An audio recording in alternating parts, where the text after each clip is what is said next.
The gunshot echoed through the sterile white corridor before anyone saw who fired it. At Frost Point Naval Medical Complex, 30 miles north of Anchorage, the armed man in the black tactical vest crumpled against the wall, a perfect headshot from an impossible angle. The Marines manning the east barricade whipped around, weapons raised, searching for the shooter. But all they saw was the rookie nurse they'd shoved aside 2 minutes earlier, standing perfectly still in her powder blue scrubs, hands empty, face unreadable. Another intruder rounded the corner. Another shot cracked through the frozen air. He dropped before his finger touched the trigger. The hallway went dead silent except for the howling blizzard outside. One Marine whispered into his radio, "Who the hell is shooting?" Nobody answered. Because nobody knew that the quiet woman they'd been ordering around for 3 months wasn't just a nurse. She was the reason everyone in that building would survive the night. If you want to see how a woman they underestimated became their only hope for survival, stay with me until the very end. Hit that like button and drop a comment telling me what city you're watching from. I love seeing how far these stories travel. 3 months earlier, Frost Point Naval Medical Complex had received a new hire with a resume so unremarkable it barely warranted a second glance.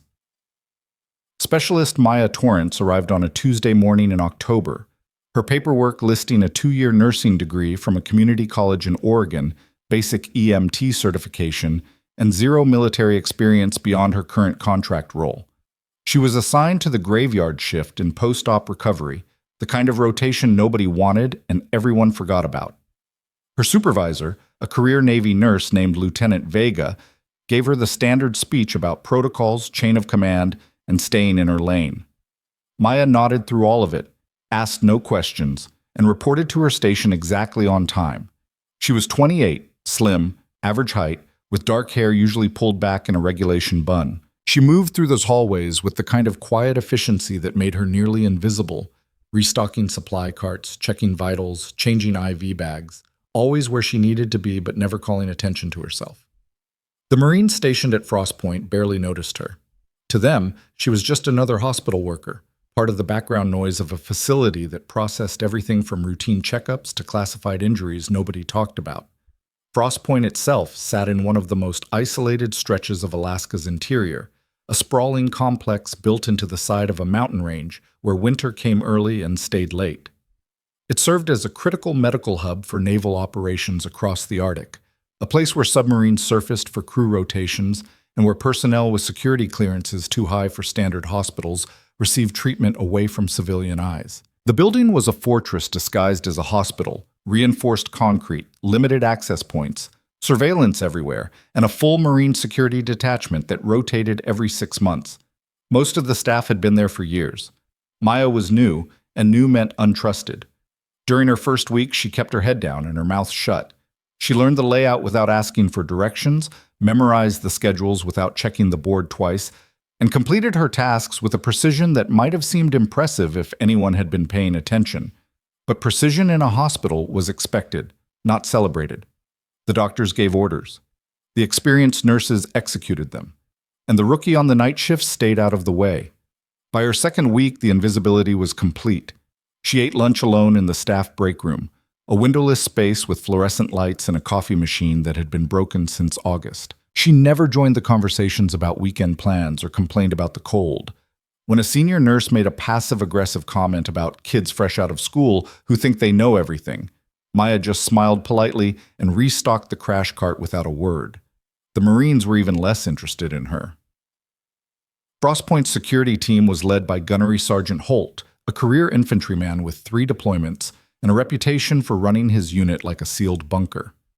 His men respected him because he was competent, demanding, and completely inflexible when it came to protocol. Civilians were civilians. Medical staff were medical staff. And a contract nurse with no rank and no background was about as relevant to his operations as the snowdrifts piling up outside. Holt's second in command, Corporal Wade, was younger, sharper, and more observant. He noticed Maya during her 3rd week, when she walked past a checkpoint without flinching at the rifle inspection happening 2 feet away. Most hospital staff gave the Marines a wide berth, uncomfortable around the weapons and the intensity. But Maya moved through the space like she'd seen it 1,000 times before. Wade mentioned it once to another Marine who shrugged and said, "Maybe she's just used to it." Wade didn't push it. There were bigger things to worry about, because Frost Point wasn't just a hospital. It was a way station. Every few months, personnel moved through the facility under classifications nobody discussed. Some were recovering from injuries sustained in operations that didn't officially exist. Others were being transferred between posts, their names redacted from public logs, their faces never photographed. The hospital's third-floor wing was off-limits to most staff, accessible only with biometric clearance and a need-to-know authorization that Maya's ID badge didn't grant.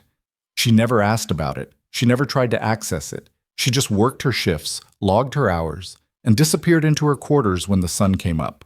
But she was always watching, the way the security rotation shifted every 8 hours, the blind spots in the camera coverage near the loading dock, the fact that the East Wing's exterior doors had magnetic locks that defaulted to open during a power failure, the emergency evacuation routes that hadn't been updated since the building's expansion 4 years ago.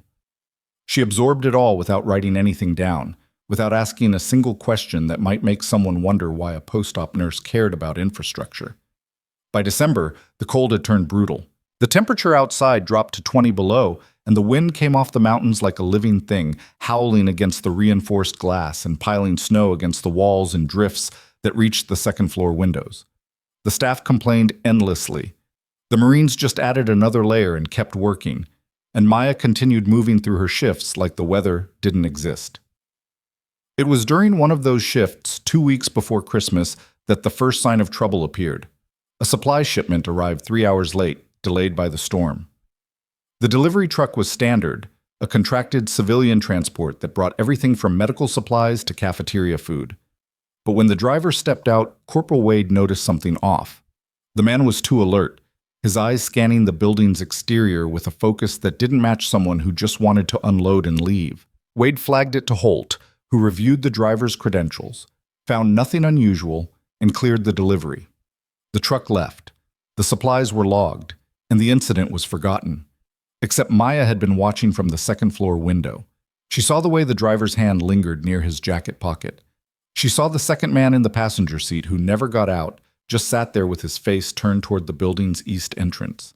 She saw the truck take the long route out, circling the perimeter once before heading toward the main road. And she filed it away without saying a word, because a contract nurse with no security clearance had no reason to report suspicious behavior she wasn't supposed to be analyzing in the first place. 3 days later, another shipment. Different company, same pattern. The driver too focused, the passenger too still, the departure route unnecessarily long. Wade noticed it this time too. He mentioned it to Holt again, suggesting they flag the contractors for additional screening. Holt agreed, but bureaucracy moves slowly, especially during the holidays. The request went up the chain and sat on someone's desk while the snow kept falling and the staff kept working and Maya kept her head down. On December 20th, the hospital's communication system experienced a brief outage. It lasted 11 minutes, just long enough to be annoying but not long enough to trigger a full investigation. The IT specialist on duty blamed it on the storm interfering with the satellite uplink. The backup systems kicked in automatically. Everything returned to normal. But Maya noticed that the outage occurred exactly when the security team was changing shifts, right in the narrow window when the cameras cycled through their reboot sequence.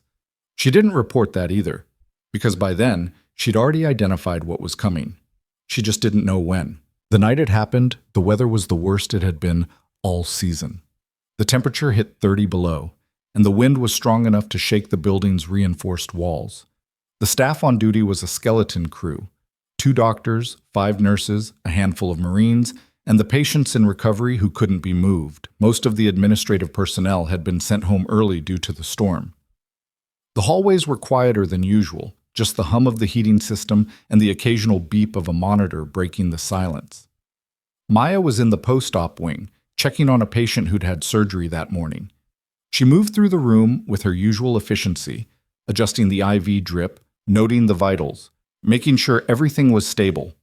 The Marine standing guard outside the room, a young private named Ortiz, nodded at her as she left. She nodded back and continued down the hallway. That's when the lights flickered. It was brief, just a half-second dip in power, but Maya stopped walking. She turned toward the nearest window and looked out into the storm. The exterior floodlights were still on, cutting through the snow in harsh white beams. Nothing seemed wrong. But her hand moved instinctively to the small radio clipped to her belt, the standard issue device every staff member carried for internal communication. She didn't key it. Not yet. The lights flickered again, longer this time. Somewhere deeper in the building, an alarm started to sound, a low, rhythmic pulse that indicated a perimeter breach. Maya's pulse didn't change. She walked calmly toward the nearest stairwell, her steps measured, her face neutral. Behind her, Private Ortiz was already moving, speaking rapidly into his own radio, his rifle coming up to a ready position. "East entrance, possible breach," he said, his voice tight but controlled. "Requesting backup." Maya kept walking. She reached the stairwell and descended one level, moving toward the main corridor that connected the hospital's east and west wings. Other staff members were starting to emerge from their stations, confused, asking questions. A doctor she recognized from the ER was standing near the nurses' station, looking around like he expected someone to explain what was happening. "Stay in your departments," Corporal Wade's voice crackled over the intercom. "Security is handling it. Medical personnel, remain at your posts." Maya didn't remain at her post. She continued moving, slipping past the growing cluster of confused nurses and making her way toward the east wing. Nobody stopped her. Nobody even noticed. She was just another face in scrubs, another body moving through the chaos. The east entrance was where the trouble would start. She'd known it for weeks. The magnetic locks, the camera blind spot, the proximity to the loading dock, it was the obvious choice for anyone who'd done their homework. And whoever was coming had definitely done their homework. She reached the east corridor just as the steel security door shuddered violently, the sound of something heavy slamming into it from the outside echoing through the hallway.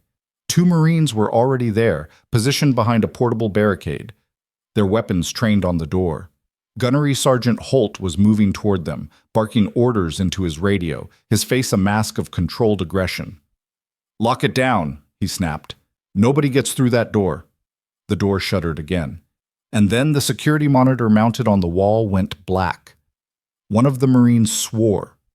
Holt's jaw tightened, and Maya stepped back into the shadows of an adjoining hallway, her eyes on the door, her breathing slow and even. The third impact was different, louder. The door's reinforced frame groaned and a thin crack appeared near the locking mechanism.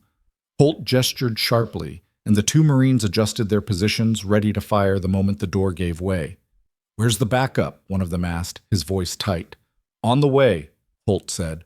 "Hold the line." The door exploded inward with a screech of tearing metal. The Marines opened fire immediately, controlled bursts that lit up the hallway in strobing flashes. Through the smoke and snow, figures moved. 3, maybe 4, dressed in black tactical gear, their faces covered, their weapons raised.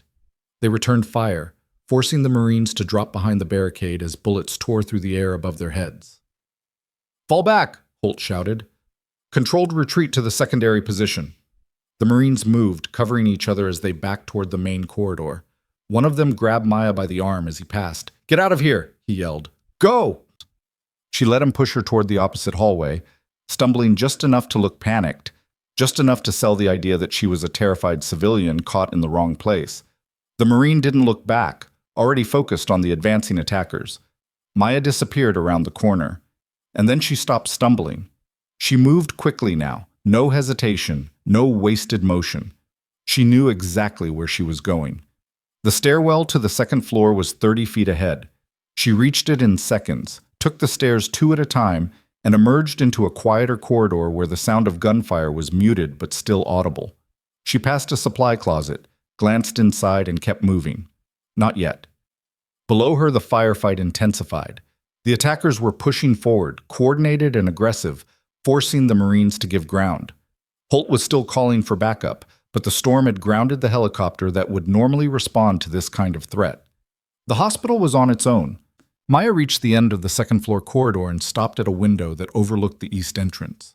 She could see the attackers' entry point, the shattered door, the abandoned truck they'd used to ram through the outer gate. She counted 5 hostiles inside the building now, moving with the kind of tactical precision that meant they weren't amateurs. They knew the layout, they knew the security response, and they knew exactly what they were here for. She turned away from the window and moved toward a locked storage room near the administrative offices. The door required a key card, but Maya didn't need one. She knelt beside the lock, produced a small tool from her pocket, and had the door open in under 10 seconds. Inside, the room was filled with filing cabinets, outdated equipment, and a metal locker in the back corner that most people assumed was empty. It wasn't. Maya opened the locker and pulled out a tactical vest, a suppressed handgun, and a compact rifle that had been carefully disassembled and hidden in a way that would pass any routine inspection. She'd placed them there during her second week, working late one night when the administrative wing was deserted. Nobody had noticed. Nobody had checked. And now, as she assembled the rifle with movements so fast and practiced they looked automatic, she allowed herself the smallest flicker of satisfaction, because they'd seen exactly what she wanted them to see. A quiet nurse. A nobody. Someone who didn't matter. And that had been the point all along. She chambered around, secured the vest, and moved back into the hallway.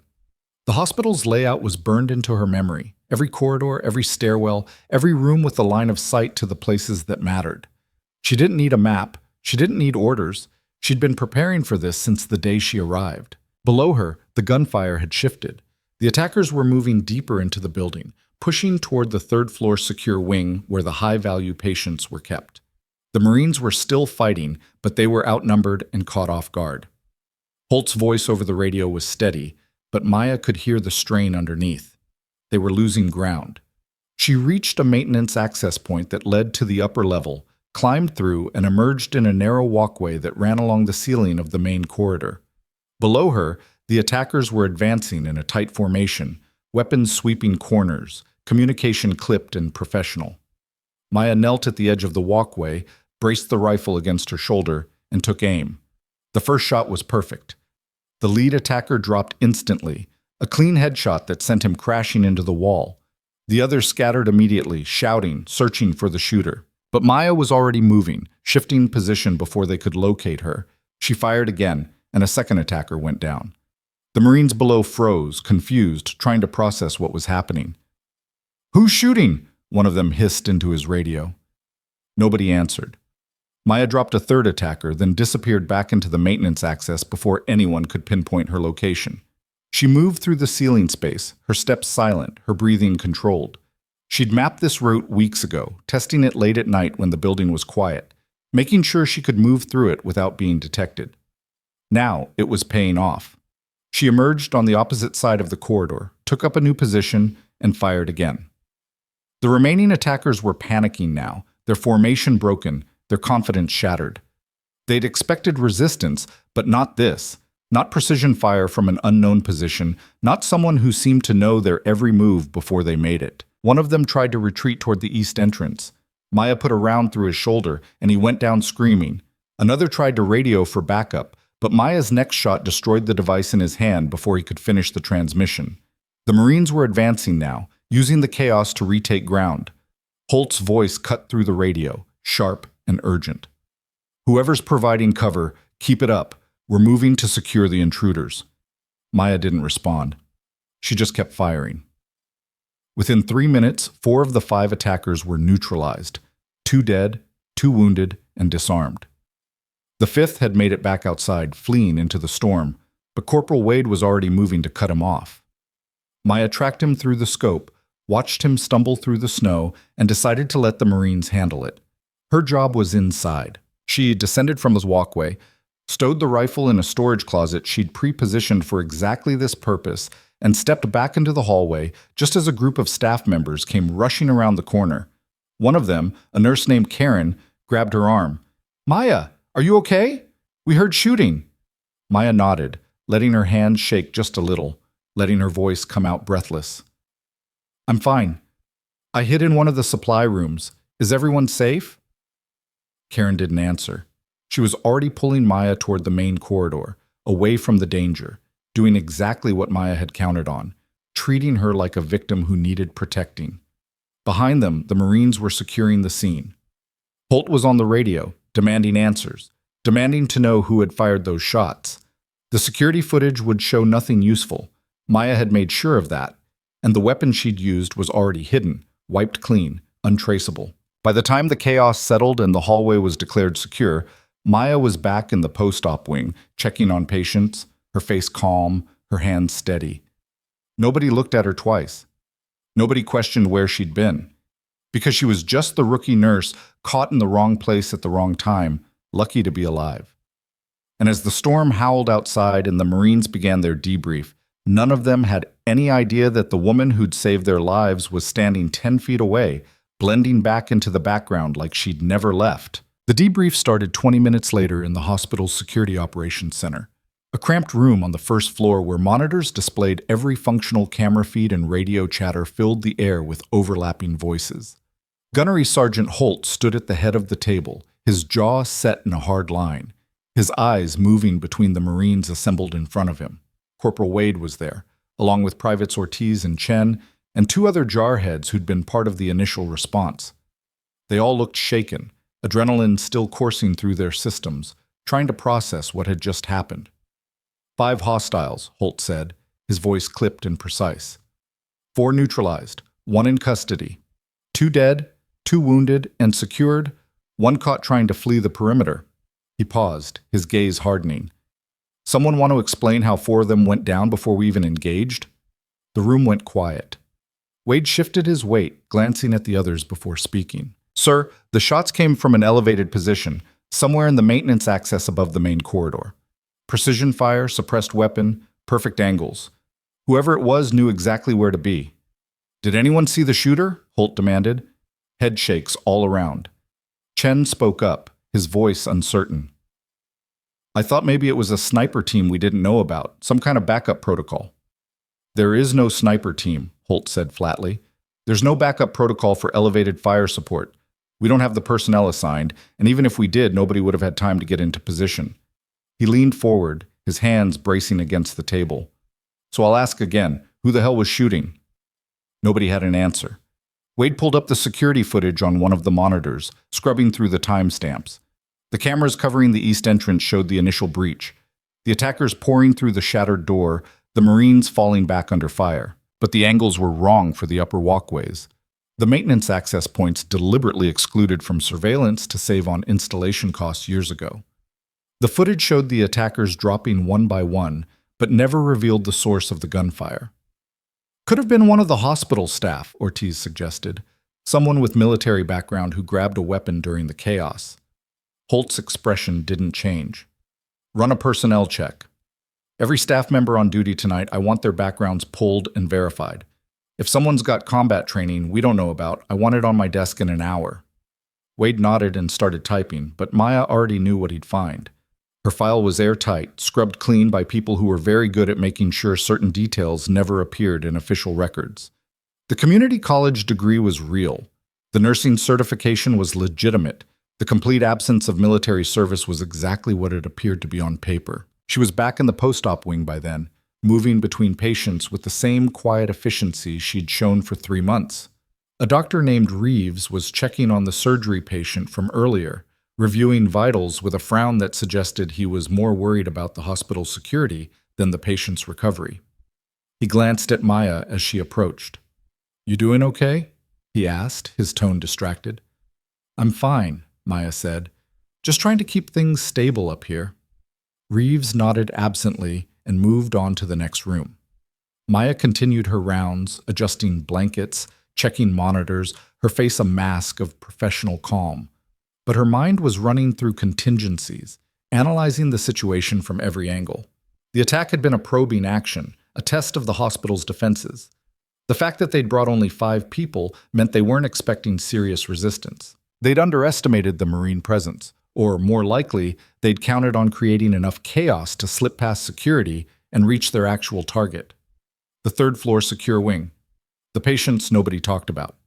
Maya had suspected for weeks that someone was running intelligence on Frostpoint, mapping out the facility's vulnerabilities, identifying high-value targets. The suspicious delivery drivers, the communication outage, the timing of it all. It fit a pattern she'd seen before in theaters where operations didn't make it into official reports. Whoever had planned tonight's assault wasn't finished. This was reconnaissance. The real attack was still coming, and when it did, she needed to be ready. She finished her rounds and returned to the nurse's station, logging her notes with the same methodical precision she always used. Around her, the hospital was slowly returning to normal, or at least the illusion of it. The damaged east entrance had been sealed with emergency barriers. The wounded attackers had been moved to a secure holding area under Marine guard. The staff members who'd been caught in the chaos were being interviewed, asked what they'd seen, what they'd heard, whether they'd noticed anything unusual before the breach. Maya knew her turn was coming. She'd already prepared her story, practiced the right level of fear and confusion, made sure every detail aligned with what someone in her position would reasonably know. When Lieutenant Vega found her an hour later, clipboard in hand and exhaustion written across her face, Maya was ready. "Torrance," Vega said, her voice tight, "I need to ask you a few questions about tonight." Maya looked up, letting concern show in her eyes. "Of course. Whatever I can do to help." They moved to a small office off the main corridor, away from the bustle of the ward. Vega sat down heavily, rubbing her temples before focusing on Maya. "Walk me through your night. Where were you when the breach occurred?" Maya recited the timeline she'd prepared, her voice steady but not too steady, her details specific but not suspiciously so. She'd been in post-op, checking on the surgery patient. She'd heard the alarm, seen the lights flicker, moved toward the east corridor because that's where the commotion seemed to be coming from. When the shooting started, she'd hidden in a supply closet until one of the Marines pulled her out and told her to get clear. "Did you see anyone else in the area?" Vega asked. "Any staff members acting unusual? Anyone who seemed out of place?" Maya shook her head. "Everything happened so fast. I just remember trying to stay out of the way." Vega made a note, her pen scratching against the paper. "And you didn't see who was providing covering fire? The shots that took down the attackers before the Marines engaged?" "I was in the closet," Maya said quietly. "I couldn't see anything." It was a good answer, plausible and impossible to disprove. Vega accepted it with a nod and moved on to other questions, routine inquiries that Maya answered with the same careful balance of helpfulness and ordinary ignorance. 20 minutes later, Vega dismissed her with instructions to report any additional details if they came to mind. Maya returned to her rounds, and the night continued. By dawn, the storm had finally broken. The wind died down to a dull moan, and the snow stopped falling, leaving the world outside buried under fresh drifts that gleamed pink and orange in the early light. The hospital's day shift arrived in clusters, shocked by the news of the attack, asking questions nobody could fully answer. The story spread quickly through the staff. Armed intruders, a firefight, mysterious shots from an unknown defender. Speculation ran wild. Some people thought it was a SEAL team secretly stationed nearby. Others believed it was an off-duty Marine who'd grabbed a weapon from the armory. A few even suggested it was automated defense systems nobody knew about. Nobody suggested it was the quiet contract nurse who kept to herself. Maya went off shift at 0700, walked to her quarters in the staff housing complex behind the main building, and locked the door behind her. The room was small and sparse. A bed, a desk, a narrow closet, nothing personal except a single photograph on the nightstand showing a younger version of herself with two people who might have been parents. It wasn't. The photograph was part of her cover, carefully staged years ago by people who understood that empty rooms raised questions. She sat on the edge of the bed and allowed herself 60 seconds of stillness, letting the adrenaline drain away, letting her body acknowledge what her mind had kept locked down during the operation. Then she stood, moved to the desk, and pulled out a laptop that appeared identical to the standard issue device the hospital provided for off-duty access to medical databases. It wasn't. Maya powered it on, bypassed the hospital's network entirely, and connected through an encrypted channel that routed through servers on 3 different continents before reaching its destination. She typed a brief message, clinical and precise. First probe neutralized. 5 hostiles. Conventional tactics. Target likely 3rd floor secure wing. Expect escalation within 72 hours. Asset remains uncompromised. She hit send and watched the message disappear into the digital ether. Somewhere, someone would read it and adjust accordingly. That was how these things worked. She was one piece on a board that stretched far beyond Frostpoint, playing a role that required absolute invisibility until the moment it didn't. She shut down the laptop, secured it back in the hidden compartment beneath the desk's false bottom, and lay down to sleep. 3 hours later, she was awake again, showered and dressed, sitting in the staff cafeteria with a cup of coffee and a bland breakfast sandwich. The cafeteria was busier than usual, everyone still buzzing about the attack, trading theories and rumors. Maya sat alone at a corner table, eating mechanically, listening without appearing to listen. That's when Corporal Wade walked in. He moved through the cafeteria with the easy confidence of someone who belonged everywhere, grabbed a coffee, and scanned the room. His eyes landed on Maya, and for a moment she thought he might just nod and move on, but he didn't. He walked straight to her table and gestured at the empty chair across from her. "Mind if I sit?" Maya looked up, letting mild surprise show. "Go ahead." Wade sat, wrapping his hands around the coffee cup, his expression thoughtful. He didn't say anything for a few seconds, just studied her in a way that made it clear he was working through something. Maya waited, keeping her own face neutral, curious but not defensive. "You were near the East Corridor last night," Wade finally said. It wasn't a question. "For a minute," Maya confirmed, "before everything went bad." "Yeah." Wade took a sip of his coffee. "Ortiz said he saw you right before the breach, said you were checking on a patient in the secure rooms." "Post-op recovery," Maya corrected gently. "Standard rounds." Wade nodded slowly. "Right. Standard rounds." He paused again, his eyes still on her. "You ever serve?" The question hung in the air between them, casual on the surface, but weighted underneath. Maya met his gaze steadily, her expression open and honest. "No, just nursing school and a couple years in civilian hospitals before this contract." "Why?" "Just curious," Wade said, though his tone suggested otherwise. "You handled yourself pretty well last night. A lot of people would have panicked." Maya shrugged slightly. "I've worked ERs in bad neighborhoods. You learn to stay calm when things get loud." It was a good deflection, grounded in her cover story, impossible to challenge without implying she was lying. Wade seemed to accept it, or at least he didn't push further. He finished his coffee, stood, and nodded to her. "Stay safe, Torrance." "You too, Corporal."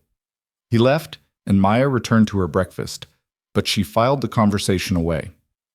Wade was smart, observant, the kind of Marine who noticed details other people missed. He didn't suspect her specifically, not yet, but he was looking for answers, and that made him dangerous in a way that had nothing to do with weapons or training. She'd need to be more careful. The rest of the day passed quietly. Maya reported for her shift that evening, moving through the same routines, maintaining the same low profile. But beneath the surface, she was watching everything: the security rotations, the staff movements, the patterns that would matter when the next attack came. Because it was coming. She could feel it in the way the Marines were positioning themselves: tighter patrols, more checkpoints, the kind of defensive posture that suggested command was taking the threat seriously now. Gunnery Sergeant Holt had locked down the third-floor secure wing entirely, restricting access to essential medical personnel only and doubling the guard presence. Whatever was up there, whoever was up there, they were important enough to justify turning Frostpoint into a hardened target. Maya didn't need to access the wing to know what was inside. Her briefing had covered it weeks before she arrived. A priority asset, someone with knowledge or connections valuable enough to require protection at this level. Someone whose presence at Frostpoint was classified above her official clearance. Her job wasn't to make contact. Her job was to make sure they stayed alive long enough for extraction, and if that meant putting bullets in anyone who tried to reach them, so be it. 2 days later, the second probe came. This time, it was subtler.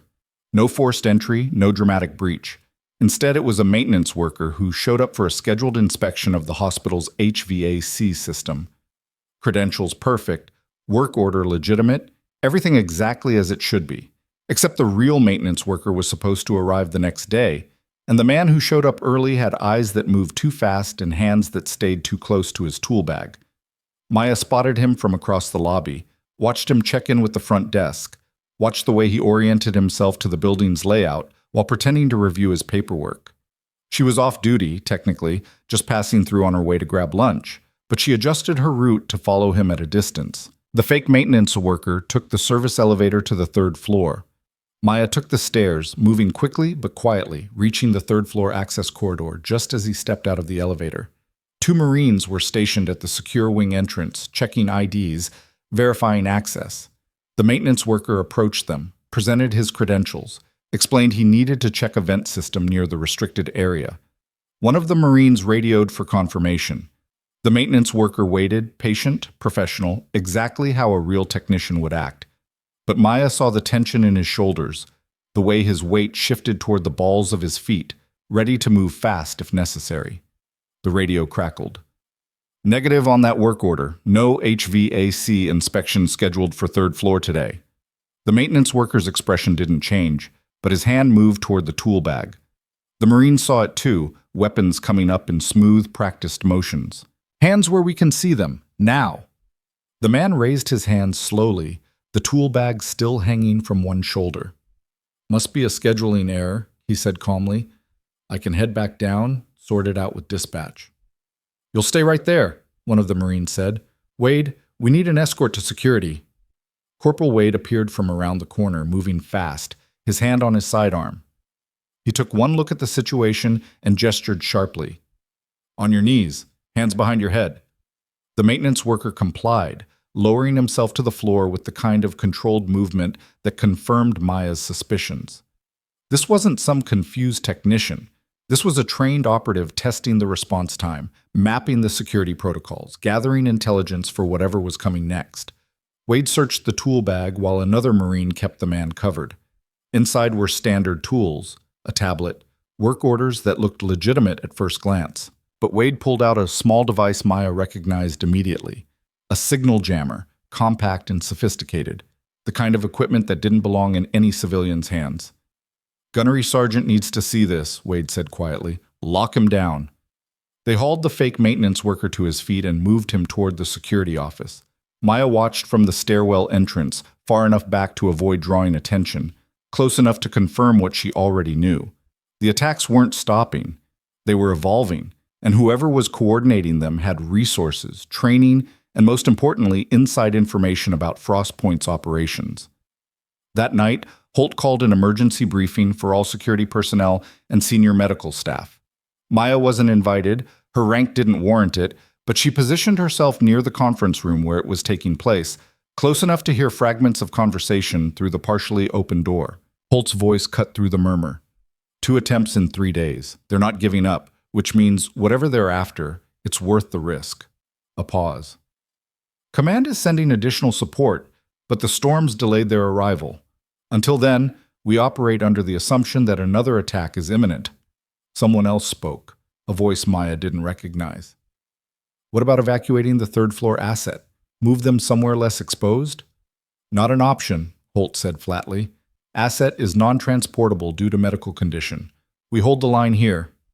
The meeting continued, but Maya had heard enough. She moved away from the conference room, her mind already running through scenarios.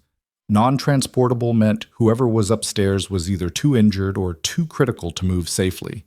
That narrowed the options, made Frost Point the only viable location for their protection, which also made it the only target that mattered. She returned to her quarters, pulled out the encrypted laptop, and sent another message.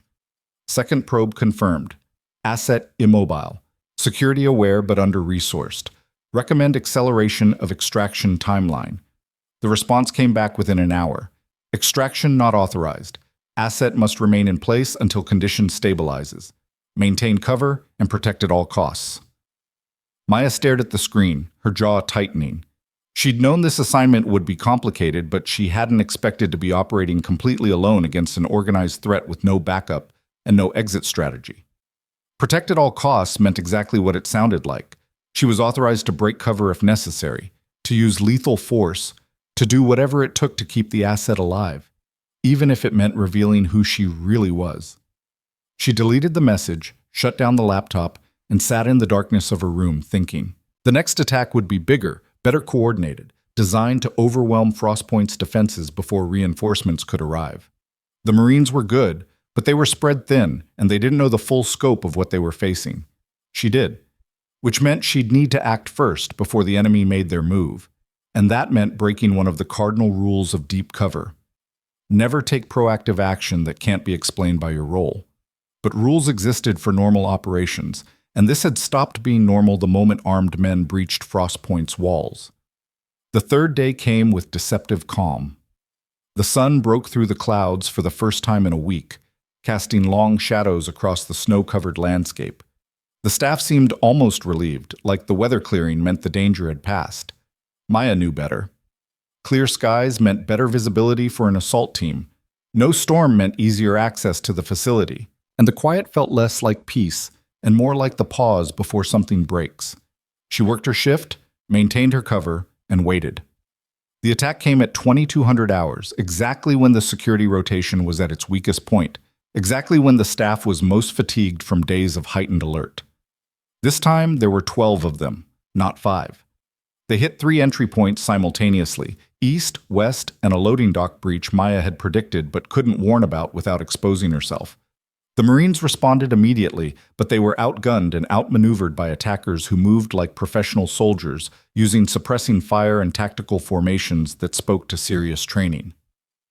Maya heard the first explosion from the post-op wing and knew she was out of time. She moved fast, abandoning her station, ignoring the confused shouts from other staff members. She reached the pre-positioned weapons cache, armed herself with smooth efficiency, and headed toward the sound of gunfire. The hospital had become a war zone. Smoke filled the corridors. Alarms screamed.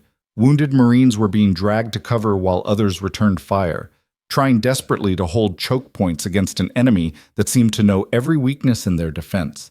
Maya moved through it like a ghost, using routes most people didn't know existed, reaching elevated positions where she could see the battlefield without being seen. She started eliminating targets with cold precision. 1 shot, 1 kill.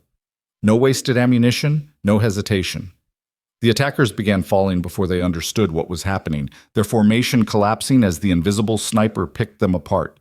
The Marines capitalized on the chaos, pushing forward, retaking ground.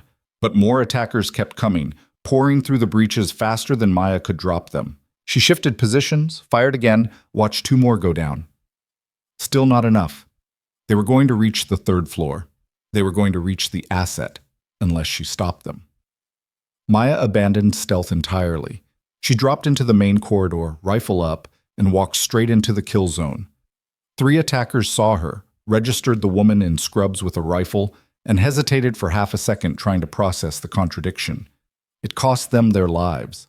She put rounds through all 3 before they could fire back, her movements economical and brutally effective.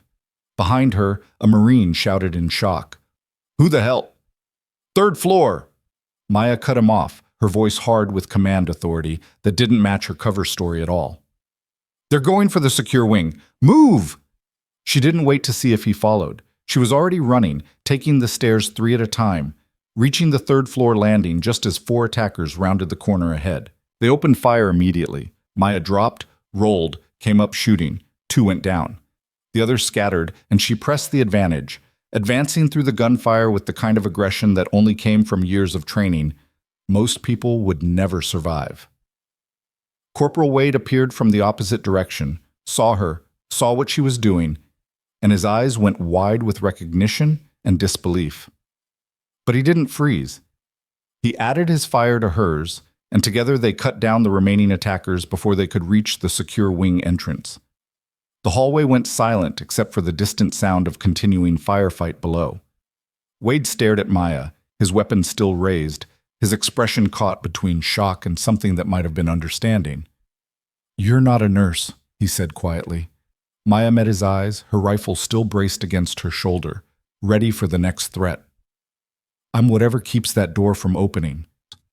Before Wade could respond, the sound of rotors cut through the night, heavy, military, coming in fast. Through the nearest window, Maya saw the black shape of a Navy helicopter descending toward the hospital's landing pad, spotlights blazing, painting the snow in harsh white light. And standing in the doorway, visible even from this distance, was a figure in full tactical gear with rank insignia that made Corporal Wade's face go pale.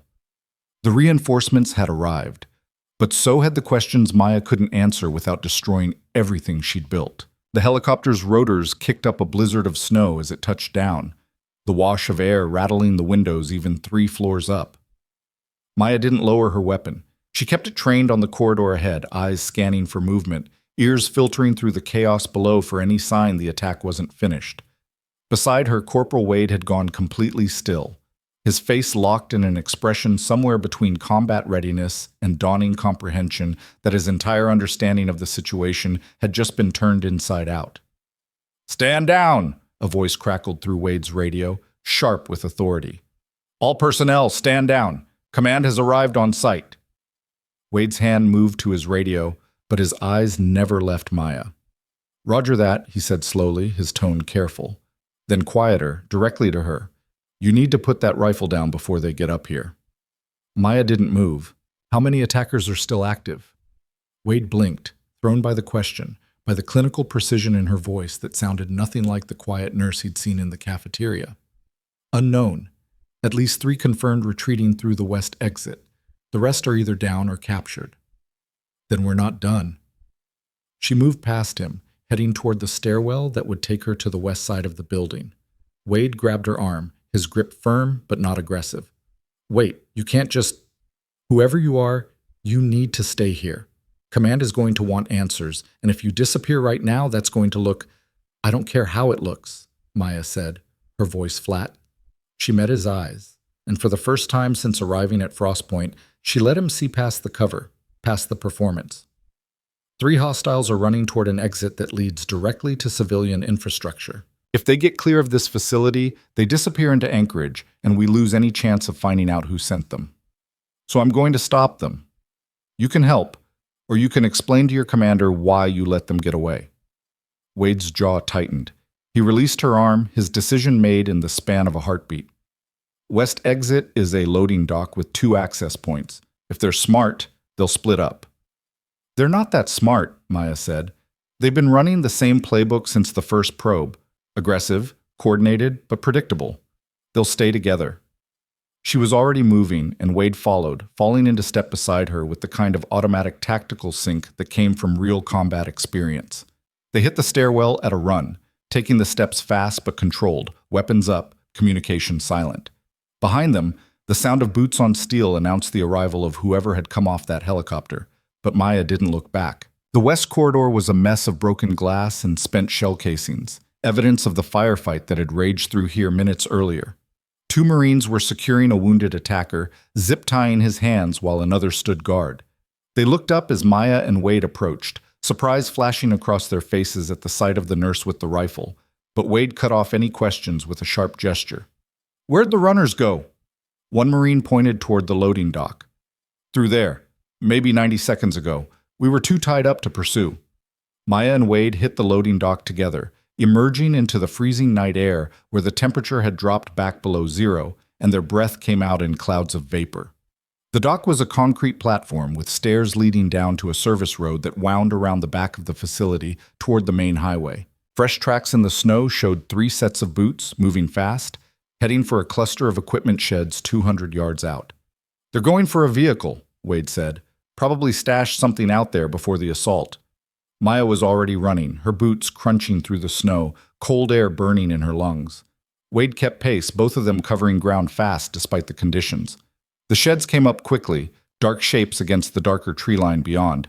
Maya slowed, signaling Wade to flank left while she took right, their movements coordinated without needing words. She reached the first shed and pressed against the wall, listening.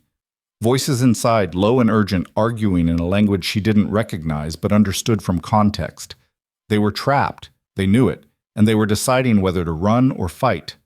Maya made the decision for them. She kicked the door open and put 2 rounds into the ceiling, the suppressed shots still loud enough in the enclosed space to freeze everyone inside. 3 men, armed, dressed in the same tactical gear as the others. They spun toward her, weapons coming up, but Maya was faster. "Drop them, or I drop you." For a moment, nobody moved. Then Wade appeared in the opposite doorway, his rifle aimed, his voice cold and steady. "You heard her. On the ground. Now!" The calculation happened in their eyes. 2 against 3, but the 2 had the drop, had cover, had the advantage. The first man lowered his weapon slowly. The second followed. The third hesitated, his fingers still near the trigger, his face twisted with desperation and fury. "Don't," Maya said quietly. "You've already lost. Don't make it worse." The man's hand twitched, and Maya saw the decision crystallize. He was going to try it, going to go down fighting because surrender wasn't in his programming. She adjusted her aim fractionally, ready to put a round through his shoulder the instant he moved. But before anyone could fire, a new voice cut through the tension, amplified and commanding, coming from somewhere behind Maya. All weapons on the ground immediately. This facility is under United States Naval Command jurisdiction. You're surrounded. Floodlights blazed to life, turning night into day, illuminating the shed and the area around it with brutal clarity. Through the doorway, Maya could see figures in full tactical gear moving into position, at least a dozen of them, creating a perimeter that made any escape attempt suicidal. The third attacker finally lowered his weapon, his shoulders sagging in defeat. Wade moved in quickly, securing all three while Maya covered him. Within 90 seconds, the runners were zip-tied and being hauled to their feet by naval personnel who'd arrived with the helicopter. One of them, a lieutenant commander with a face like carved granite, approached Maya with an expression that suggested he'd been briefed on very little and was extremely unhappy about it. "You're the contract nurse," he said, making it sound like an accusation. "I'm Specialist Torrance," Maya replied, her tone neutral. "Specialist." The commander's eyes dropped to the rifle in her hands, then back to her face. "You want to explain what a contract medical employee is doing conducting tactical operations on a secure facility?" Maya considered her options. The truth would require explanations she wasn't authorized to give. A lie would unravel the moment they ran her biometrics through the right database. Silence would only make things worse. She settled for the narrowest version of honesty she could manage. "I was embedded here under deep cover to provide security for the third-floor asset in case of exactly this scenario. My operational parameters authorized lethal force to protect that asset and this facility." The commander's expression didn't change, but something shifted behind his eyes. Recognition, maybe, or at least understanding that this conversation was happening several pay grades above his clearance level. "Who authorized your deployment?" "That's classified above your access level, Commander." It was a calculated risk, invoking classification to shut down questions. It would either work or it would get her detained immediately. The commander stared at her for a long moment, then pulled out a radio. "Patch me through to Nav Spec War Command, Priority Channel. I need confirmation on an embedded asset at Frost Point." He walked away to make the call, leaving Maya standing in the cold with Wade still beside her, the corporal's face a mixture of shock and something that might have been respect. "Nav Spec War," Wade said quietly. "Naval Special Warfare. You're a SEAL." Maya didn't confirm or deny. She just ejected the magazine from her rifle, checked the chamber, and safed the weapon with practiced ease. Wade shook his head slowly. 3 months. 3 months you've been here, and nobody had a clue." "That was the point," Maya said. The commander returned, his expression now carefully blank in the way that meant he'd just been read into something he wasn't happy about. "You're clear," he said curtly, "but you're coming with me. Gunnery Sergeant Holt is requesting immediate debrief, and apparently there's a flag officer inbound who wants to speak with you personally." Maya nodded, unsurprised. The moment she'd broken cover, she'd known this was coming. The questions, the debrief, the inevitable conversation with someone who had enough stars on their collar to make her life complicated. She handed her rifle to Wade. "Get that back to wherever it came from. The rest of the equipment is in a storage locker on the second floor, room 214. JP isa tutopora. Wade took the rifle, still looking like someone had just explained that gravity worked sideways. "What do I tell the other Marines? They're going to ask." "Tell them the truth," Maya said. A Navy asset was protecting a Navy facility. That's all they need to know. She followed the commander back toward the main building, leaving Wade standing in the snow with a rifle that wasn't supposed to exist, and answers that wouldn't satisfy anyone. The walk back was silent except for the crunch of boots and the distant sound of helicopters, more reinforcements arriving now that the immediate threat was contained. The facility was transforming before her eyes, going from hospital to military installation, armed personnel replacing medical staff in the corridors, command protocols overriding civilian operations. They entered through the main entrance, now guarded by a full fire team in combat gear. Inside, the lobby had been converted into a tactical operations center, with portable equipment stations set up and officers coordinating the facility lockdown with efficient precision. Gunnery Sergeant Holt was there, standing near a communications array, his face grim as he listened to a series of reports coming in from different sections of the building. He saw Maya, and his expression hardened into something unreadable. Torrance. My office. Now. The commander escorted her through the building to Holt's office, a utilitarian space that had clearly been ransacked by whoever Holt had sent to search for answers earlier. Files were scattered across the desk, personnel records pulled and reviewed, probably including Maya's fabricated background that had just become exponentially more complicated to maintain. Holt dismissed the commander with a nod, waited until the door closed, then turned to Maya with barely controlled fury radiating from every line of his body. "Do you have any idea how many protocols you just violated?" 17, Maya said calmly. "Possibly 18, depending on how you classify the weapons cache." Holt's jaw clenched. "You've been running an unauthorized armed presence inside this facility for 3 months. You've conducted combat operations without coordination with the assigned security force. You've endangered my Marines by operating independently without their knowledge." "Your Marines are alive because I was here," Maya interrupted, her voice still calm but with an edge now. "Every single one of them. The first assault would have breached the secure wing if I hadn't provided covering fire. The second probe would have compromised your security protocols if I hadn't identified the infiltrator. And tonight's assault would have succeeded if I hadn't engaged the attackers before they reached the 3rd floor. So before you lecture me about protocols, Gunnery Sergeant, maybe consider the outcome." Holt's expression didn't soften, but something shifted, a recognition, reluctant and unwelcome, that she was right. "Who authorized this operation?" "I can't tell you that." "Can't or won't?" "Both." Holt exhaled hard, running a hand over his face. "The Admiral is inbound. ETA 20 minutes. You're going to tell him everything, or this conversation gets a lot less friendly." "I'll tell the Admiral what I'm authorized to tell him," Maya said, "which is more than you're going to get, but probably less than he wants." Before Holt could respond, his radio crackled. "Gunnery Sergeant, you're needed in the secure wing immediately. We've got a situation with the asset." Holt's eyes went sharp. "What kind of situation?" "Medical emergency. The doctors are saying the stress from the attack triggered a cardiac event. They're stabilizing now, but it's critical." Maya was moving before Holt could respond, pulling the door open and heading for the stairs. Holt caught up to her in 3 strides. "Where the hell do you think you're going?" "To do my job," Maya said over her shoulder. They reached the 3rd floor together, the secure wing entrance now guarded by 6 Marines instead of 2, all of them armed with automatic weapons and wearing body armor. They recognized Holt immediately, but their eyes tracked to Maya with open suspicion.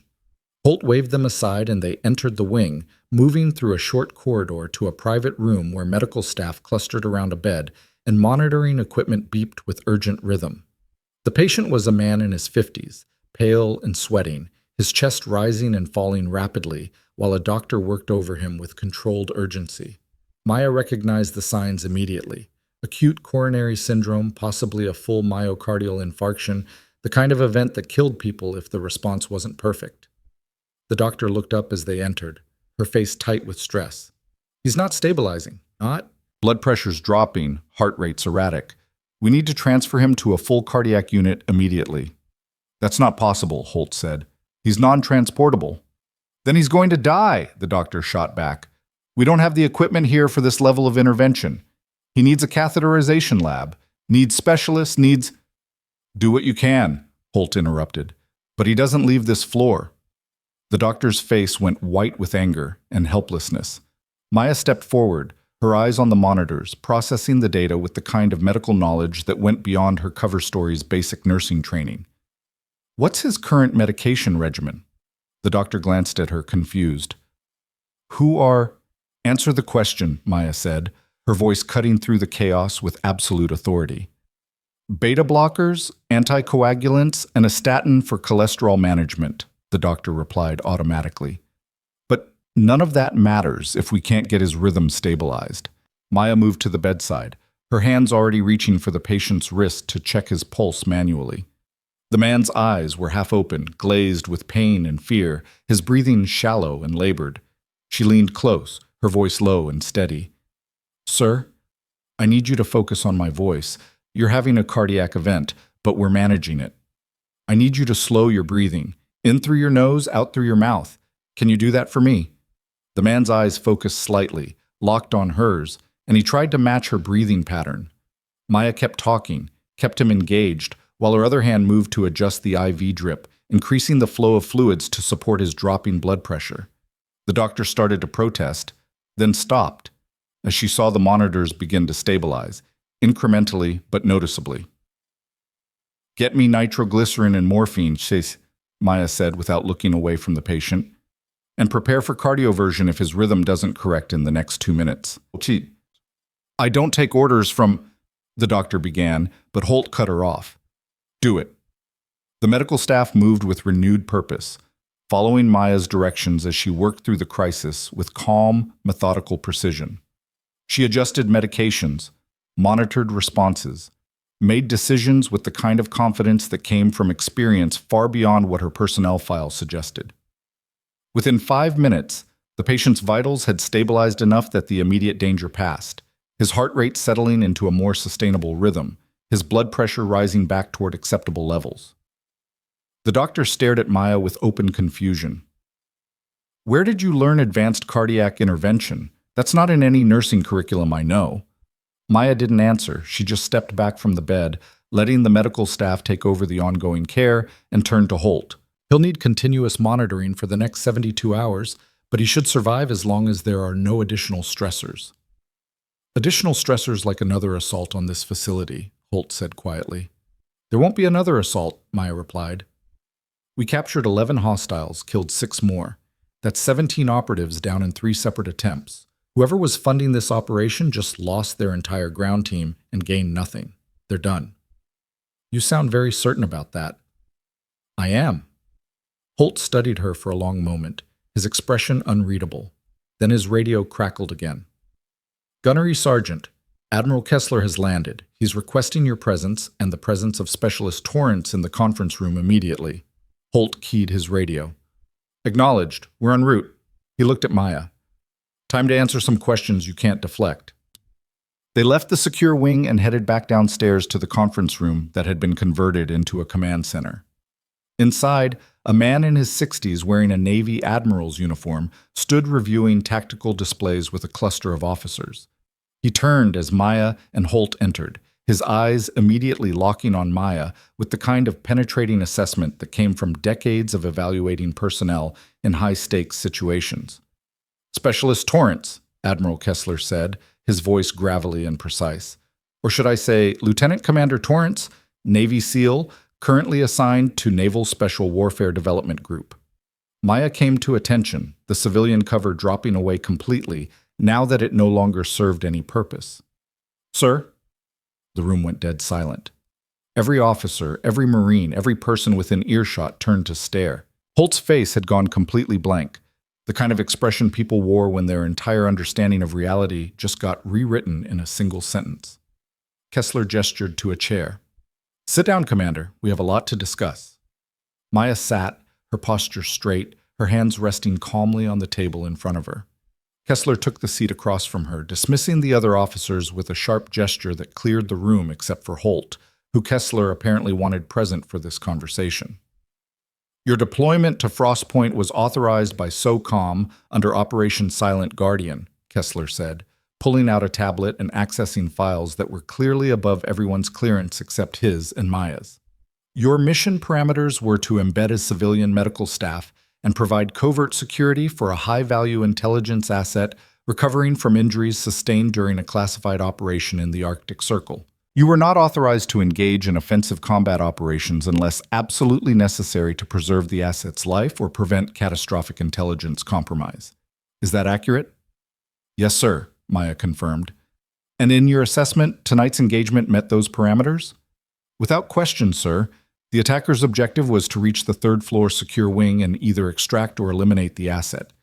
If they'd succeeded, the intelligence loss would have been catastrophic. My actions prevented that outcome." Kessler nodded slowly, his eyes never leaving hers. "Gunnery Sergeant Holt, do you concur with Commander Torrance's assessment?" Holt's voice was tight but professional. "Yes, sir. The attackers were clearly targeting the secure wing. Without her intervention, our defensive posture would have been insufficient to prevent a breach." "And you had no knowledge of her presence or operational status prior to tonight?" "None, sir. Her cover was flawless. But Kessler leaned back, his expression thoughtful. Commander Torrance, walk me through the entire operation from the beginning. I want details. What you observed, what you concluded, what actions you took, and why. Maya spent the next 20 minutes providing a comprehensive debrief, laying out the entire timeline from her arrival at Frost Point to the final engagement in the equipment shed. She detailed the suspicious delivery drivers, the communication outage, the pattern of probing attacks, and her decision to break cover when it became clear the facility's defenses weren't sufficient. Kessler listened without interrupting, occasionally making notes on his tablet, his expression revealing nothing. When she finished, Kessler was quiet for a moment, processing everything he'd heard. Then he looked at Holt. Gunnery Sergeant, I'm going to need complete operational security on this matter. As far as your Marines and the facility staff are concerned, Commander Torrance was an embedded security asset whose presence was classified. No speculation about her background, no questions about her methods. Anyone who has a problem with that can discuss it with me personally. Understood, sir, Holt said. Kessler turned back to Maya. The asset you are protecting is a defector from a hostile intelligence service. He has information about Arctic operations, smuggling networks, and foreign military movements that make him invaluable to national security. The attacks on this facility were coordinated by the same people he betrayed, and they will absolutely try again if they think there's any chance of success. Your presence here is now compromised, which means we need to adjust the security posture immediately. Recommend full extraction of the asset as soon as medically viable, Maya said. Transport to a secure facility with appropriate cardiac care capabilities and enhanced security protocols. Already in motion, Kessler confirmed. We're bringing in a medical transport team with full life support equipment. The asset will be moved within 48 hours to a location that will remain classified. Until then, this facility is under full military lockdown with reinforced security, and you, Commander, are going to remain visible as part of the security detail. The cover is blown, so we might as well use your presence as a deterrent. Maya nodded, accepting the new parameters without argument. Kessler stood, signaling the end of the debrief. Gunnery Sergeant, coordinate with my staff on the security enhancement. Commander Torrance, you're restricted to the facility until the asset is successfully extracted. After that, you'll report back to your unit for reassignment.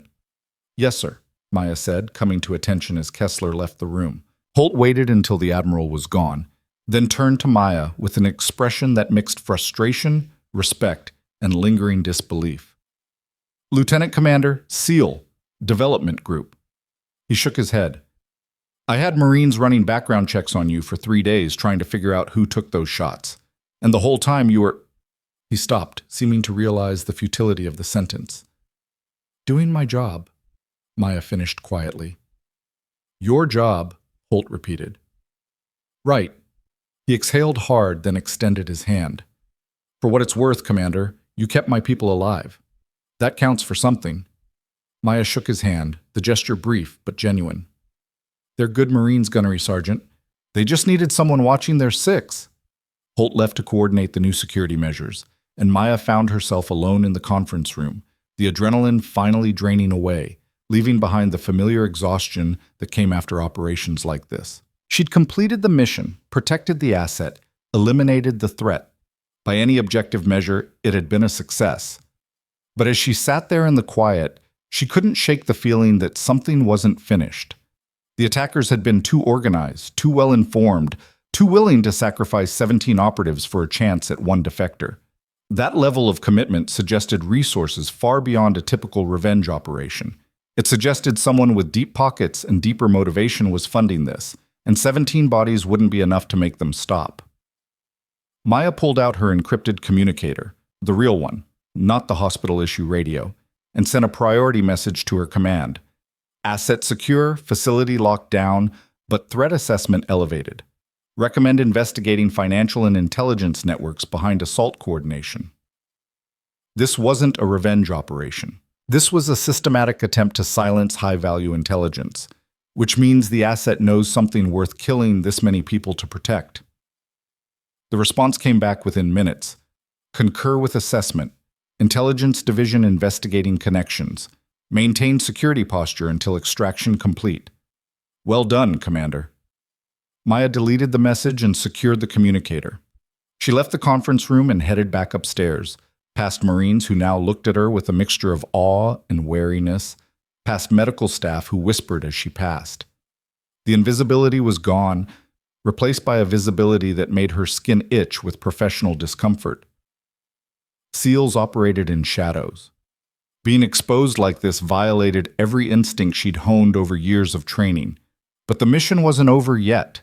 She reached the third-floor secure wing, showed her credentials to the guards, her real credentials now, and entered the patient's room. The man was sleeping, sedated and stable, monitors showing vitals that were slowly improving. Maya stood at the foot of his bed, watching him breathe, thinking about what he must know, what information he carried that was worth this much blood. A nurse, one of the real ones, approached hesitantly. "Commander, is there something you need?" Maya shook her head. "Just checking on the patient." The nurse nodded and withdrew, clearly uncomfortable with the situation. Maya understood. The hospital staff had spent months working alongside someone they thought was a peer, only to discover she was something else entirely. Trust, once broken like that, didn't rebuild easily. She was about to leave when the patient's eyes opened, focusing on her with surprising clarity for someone who just survived a cardiac event. "You're the one who saved me," he said, his voice weak but steady. Maya moved to his bedside. "I'm one of several people who saved you tonight, sir." "No," the man said, his hand lifting slightly from the bed in a gesture that might have been emphasis if he'd had the strength. "You're the one they sent to make sure I stayed alive. The others are good at their jobs, but you were sent because someone knew they'd come for me." "That's classified," Maya said quietly.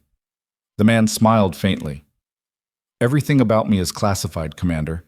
My entire life for the last year has been one black operation after another. But I'm alive because you did your job." His expression grew more serious. "They won't stop, you know. The people who sent those men tonight, they can't afford to let me testify."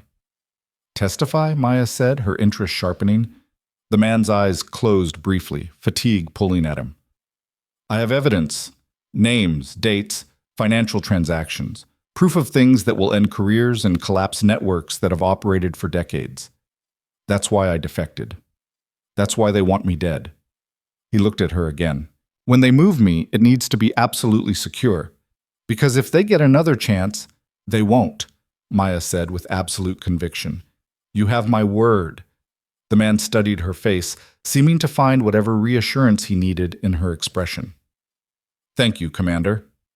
Maya left him to rest and stepped back into the corridor, her mind already working through the implications. A defector with evidence meant a trial, meant testimony, meant a target that would stay visible for months or years. The extraction wouldn't end the threat. It would just move it to a different location, which meant her job wasn't done after all. She was contemplating this when Corporal Wade appeared at the end of the hallway, walking toward her with purpose. He stopped a respectful distance away, came to attention, and his voice carried new formality when he spoke.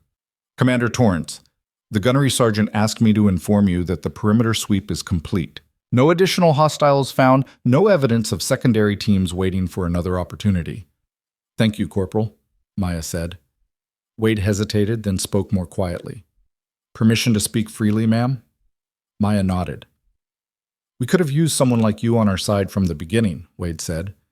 "I'm not saying the deception was wrong. I understand operational necessity. But knowing there was a SEAL embedded here, watching our backs, it would have made the last 3 months feel a lot less vulnerable." "If you'd known I was here, you would have acted differently," Maya said.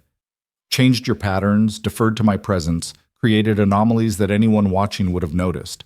The only way the operation worked was if everyone, including you, believed I was exactly who I appeared to be." Wade absorbed that, nodded slowly. "Still would have been nice to know." "I understand," Maya said. And she did. The Marines had been operating blind, protecting assets they didn't fully understand, facing threats they couldn't anticipate.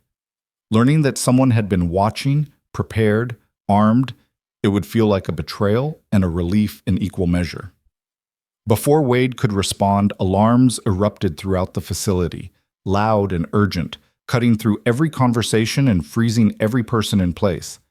Maya's hand went instinctively to her sidearm. She'd requisitioned one from the armory as soon as Kessler had authorized her visible presence. and she was moving toward the source of the alarm before anyone else reacted. The security center. Something had triggered the perimeter sensors, something big enough to set off the facility-wide alert. She hit the security center at a dead run, Wade right behind her, and burst through the door to find organized chaos. Monitors showed multiple contacts approaching from the north tree line, at least 20 figures moving through the snow in tactical formation, heavily armed, advancing on the facility with coordinated precision. Holt was already there, coordinating defensive positions, his voice cutting through the noise with sharp commands. He saw Maya and his expression hardened. "We've got a full assault team inbound, heavier than anything they've sent before. ETA 3 minutes. Maya moved to the monitors, analyzing the formation, the approach vectors, the equipment signatures. Her stomach went cold.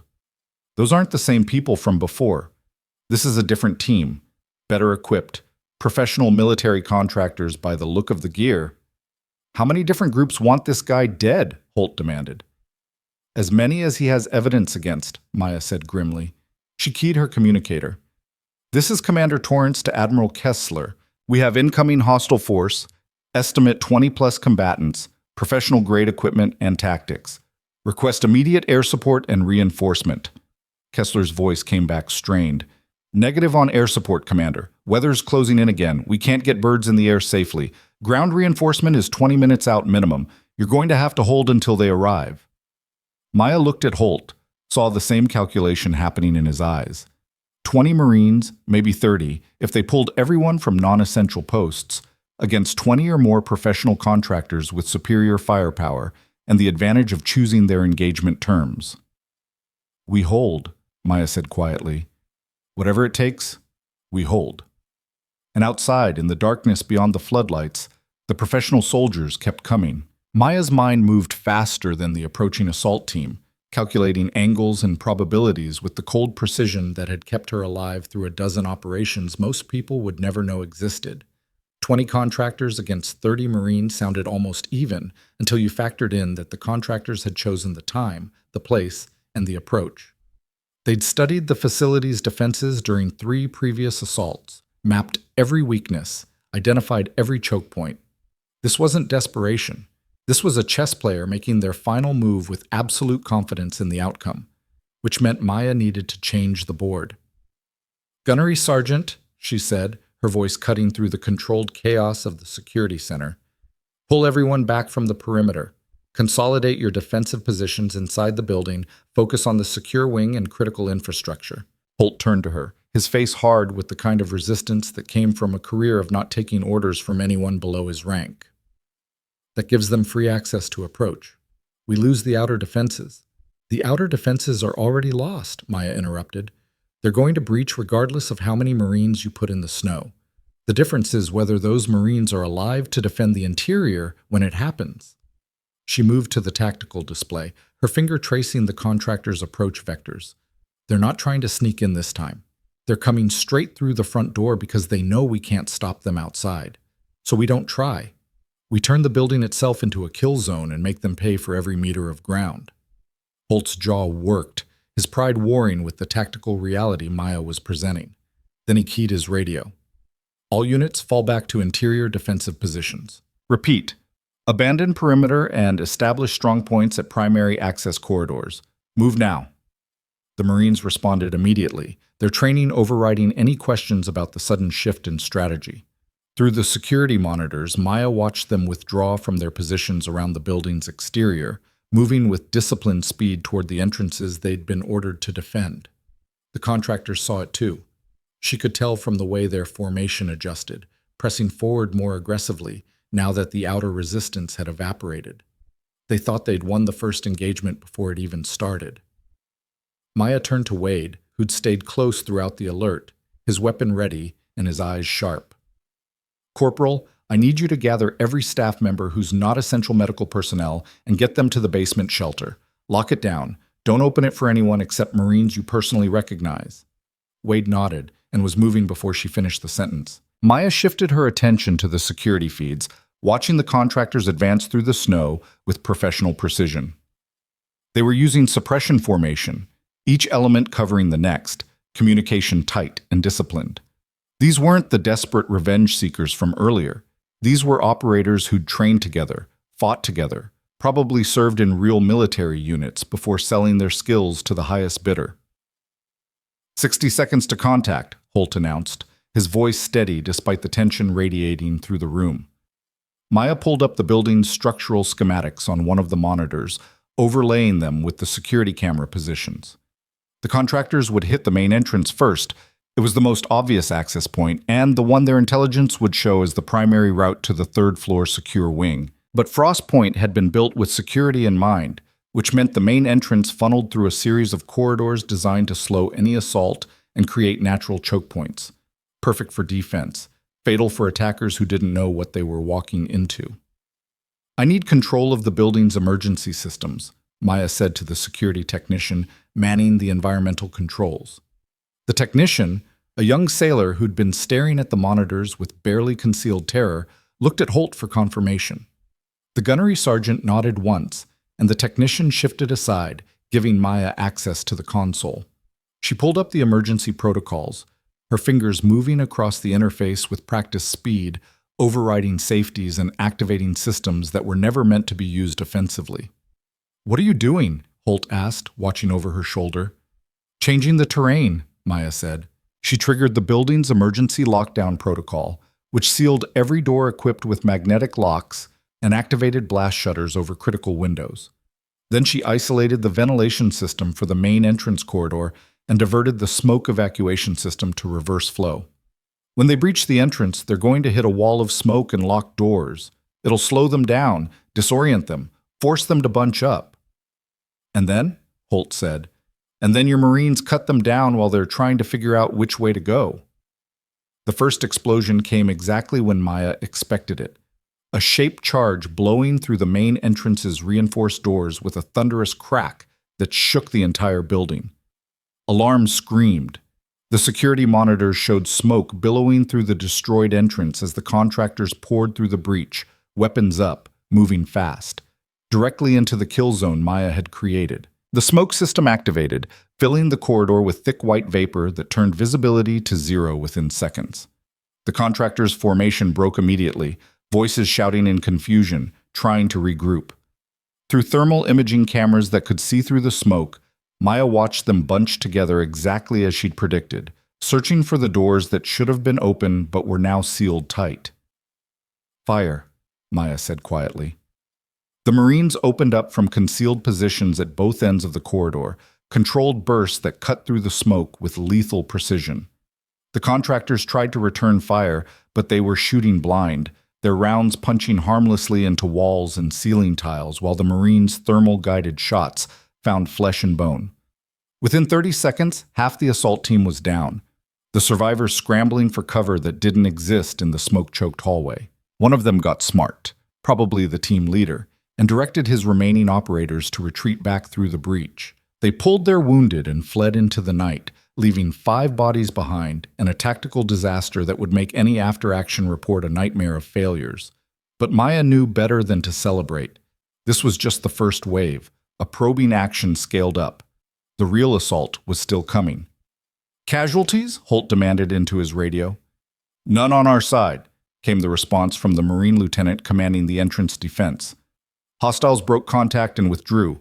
We're holding position." Holt looked at Maya with an expression that mixed grudging respect with continuing suspicion about her methods. That was too easy.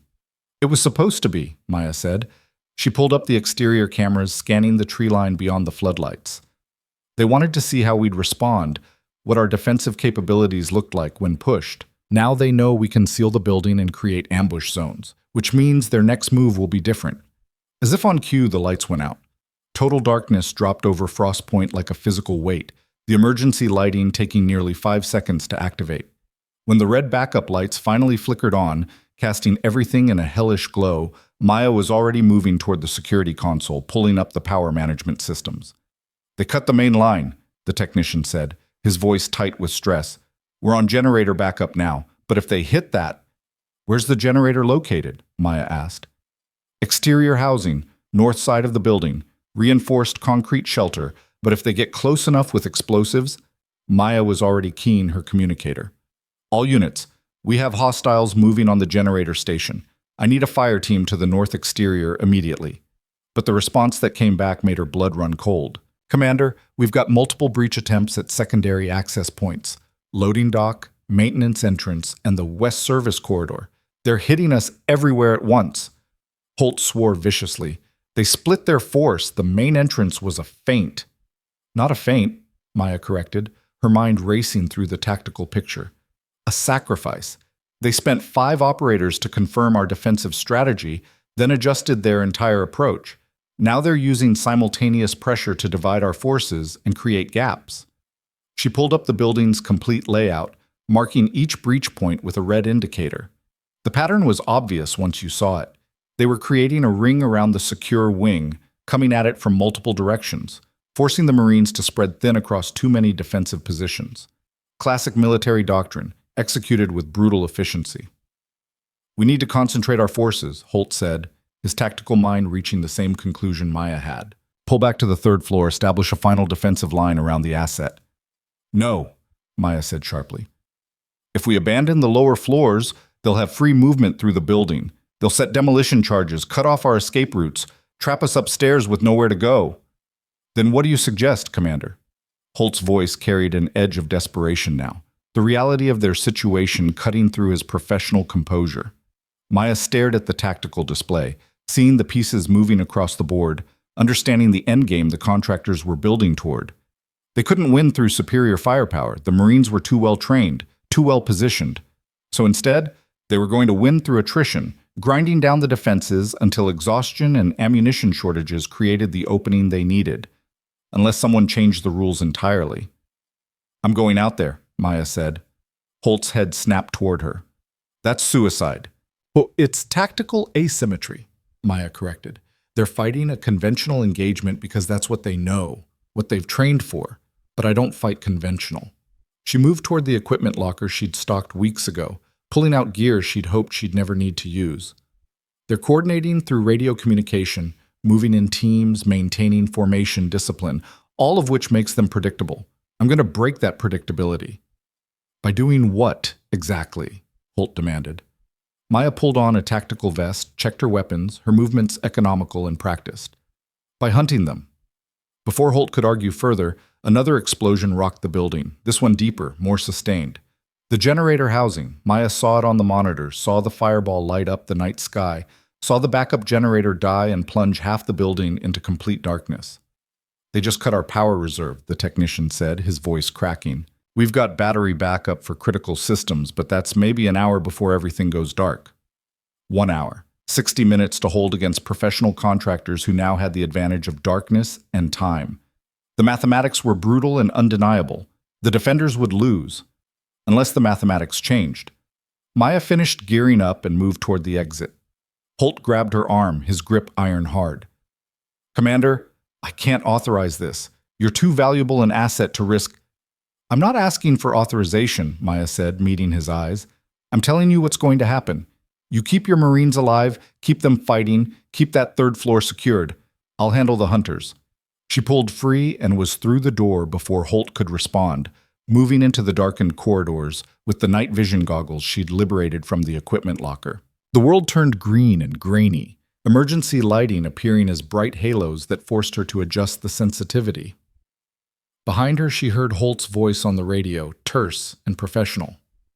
All units, we have a friendly operative moving through the building independently. Do not fire on single combatants unless they engage first. Repeat, hold fire unless engaged. Maya descended to the ground floor, moving through the building with the intimate knowledge of someone who'd spent 3 months mapping every corridor, every room, every hiding spot and firing position. She could hear the contractors now, their movements careful but not silent, the soft scratch of boots on tile, and the occasional whispered communication giving away their positions. She reached the west corridor where one of the breach teams had entered and found her first targets, 3 contractors moving in tactical formation toward the central stairwell. They were good, professional, covering their angles and communicating with hand signals to minimize noise. But they were moving through a building they'd studied from blueprints while Maya had lived here, worked here, prepared here. She knew exactly where the blind spot was in their formation. Maya positioned herself in a maintenance closet they'd already passed, opened the door silently, and put 2 rounds through the trailing contractor's skull before the others even registered the threat. The suppressed shots were quiet enough that the sound could have been anything: equipment falling, a door closing, the building settling. The second contractor turned, trying to locate the source, and Maya dropped him with another headshot that painted the wall behind him with arterial spray. The third contractor finally understood what was happening and opened fire, his unsuppressed rifle deafening in the enclosed space, muzzle flash strobing the darkness. But Maya had already moved, rolling out of the closet and coming up behind a concrete support pillar. The contractor's shots chewed through drywall and shattered glass, but none of them found flesh. Maya waited, counting seconds, listening to the contractor's panicked breathing. He was moving, trying to reposition, calling into his radio for backup that wouldn't arrive in time. She could hear his fear now, the professional veneer cracking under the realization that he was being hunted by something he couldn't see or predict. When he passed the pillar, Maya stepped out behind him and put a round through the base of his skull at contact distance. He dropped without a sound. 3 down. At least 17 more to go.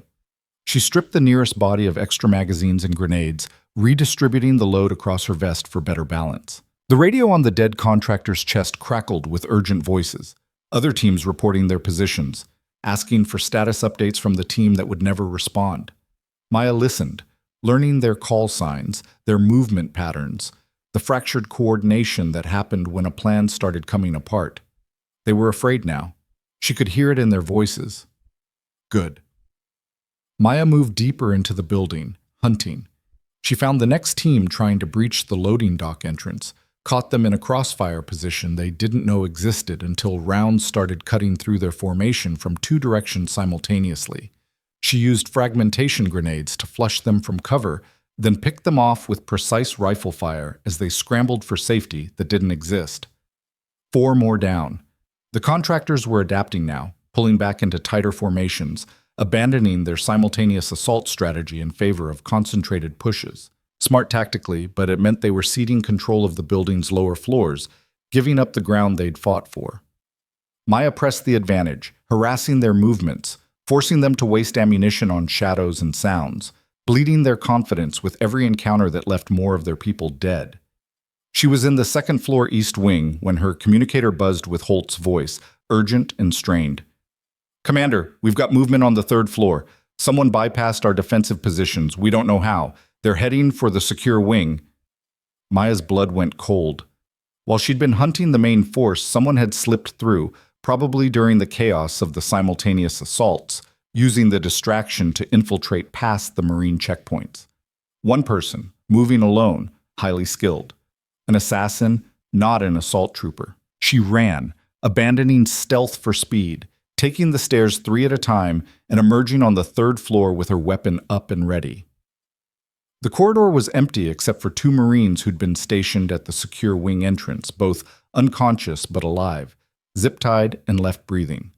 Professional work, non-lethal when it didn't need to be lethal, conserving time and ammunition for the primary target. Maya moved toward the secure wing entrance, her night vision picking up details the emergency lighting obscured. Scuff marks on the floor, a door slightly ajar that should have been closed, the faint chemical smell of breaching compound. The assassin was inside already, moving toward the asset's room with the kind of focused determination that came from someone who'd done this before. She cleared the door and entered the secure wing, moving through the short corridor with her rifle shouldered and her breathing controlled. The asset's room was at the end, door partially open, dim light spilling through the gap. Maya approached from the side, using the wall for cover, listening for movement. Inside the room, she heard a voice, male, calm, speaking in accented English. "I'm not here to cause you pain, Mr. Volkov. This can be quick if you cooperate." The asset, Volkov apparently, though Maya hadn't known his name until now, responded with surprising steadiness for someone facing an assassin. "You think I'll help you kill me quickly? I've spent a year running from people like you. I'm not going to make it easy at the end." "Then I'll make it slow," the assassin said, still calm, like he was discussing the weather. "Either way, you die tonight. The only question is whether you suffer first." Maya stepped through the door, her rifle centered on the assassin's back. He was dressed in the same tactical gear as the contractors outside, but his posture was different, relaxed, confident, the stance of someone who knew they were the most dangerous person in the room. He had a suppressed pistol pointed at Volkov, who was sitting up in bed despite his medical condition, his face pale but defiant. "Step away from him," Maya said quietly. The assassin didn't turn, didn't even twitch with surprise. "The seal," he said, recognition immediate. "I wondered when you'd show up. My employers are quite frustrated with you, you know. You've been very expensive for them." "Your employers are going to be even more frustrated when you don't come back," Maya said. "Put the weapon down." "I don't think so," the assassin said. And then he moved. It was fast, professional, practiced, the kind of speed that came from muscle memory trained through thousands of repetitions. He spun, his pistol coming up, finger already squeezing the trigger. But Maya had been waiting for it, reading the micro-adjustments in his posture that preceded the movement. She fired first, a 3-round burst that caught him center mass and drove him backward into the medical equipment beside Volkov's bed. The assassin went down but didn't die, his body armor absorbing the rounds. He tried to bring his pistol up again, his movement slower now, compromised by cracked ribs and the shock of impact. Maya put her next shot through his right shoulder, destroying the joint and making the pistol clatter from nerveless fingers. He sagged against the equipment, breathing hard, blood spreading across his tactical vest. Maya kicked the pistol away and checked Volkov, shaken but unharmed, his monitors still beeping steadily despite the excitement. "You all right?" Maya asked. Volkov nodded weakly. "I've had worse nights. Not many, but a few." Maya returned her attention to the assassin, who was watching her with eyes that held pain but also calculation. "You're not going to kill me," he said, his accent thicker now with the stress. "You're American military. You have rules." "I have priorities," Maya corrected. "And right now my priority is making sure you answer every question the intelligence officers are going to ask. So yes, you live, but you're going to spend the rest of your life in a cell wishing you'd died here." The assassin smiled, blood staining his teeth. "You think you've won. You have no idea what's coming. My employers—" He never finished the sentence. His eyes went wide, his body convulsed once, and he collapsed completely, foam appearing at the corners of his mouth. Maya knelt beside him, checked his pulse, found it racing and erratic. Poison, probably a capsule he'd bitten when she wasn't looking, the final insurance against interrogation. "Damn it," Maya breathed. Volkov was watching from the bed, his expression grim. "They don't allow capture. Too much risk of information compromise. Everyone who works for them carries that option."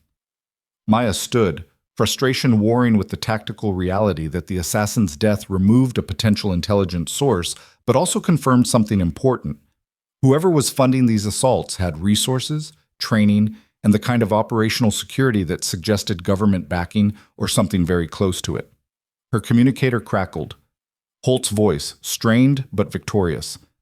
"Commander, hostile forces are withdrawing. We've got 8 confirmed enemy KIA, multiple wounded captured. The rest are retreating to the tree line. Whatever you did in there, it worked. They're done." Maya looked down at the dead assassin, then at Volkov, who was watching her with an expression that mixed gratitude and something darker. "How many more?" she asked him quietly. "How many more assassination attempts before they give up?" "They won't give up," Volkov said. "Not until I'm dead or they're destroyed. What I know, what I can prove, it goes all the way to the top of multiple intelligence services. They can't afford to let me testify." "Then we'll make sure you do," Maya said, "because I don't care how much power they have, how many contractors they hire, or how far they're willing to go. You're under my protection, and I don't lose assets." Volkov smiled faintly. "I believe you, Commander, though I wonder if you understand what you've just committed to protecting me against." Before Maya could respond, the sound of helicopter rotors cut through the night. Multiple birds this time, heavy transport, coming in from the south. Through the window, Maya could see their lights cutting through the darkness, military aircraft moving with the kind of coordinated precision that meant reinforcements had finally arrived.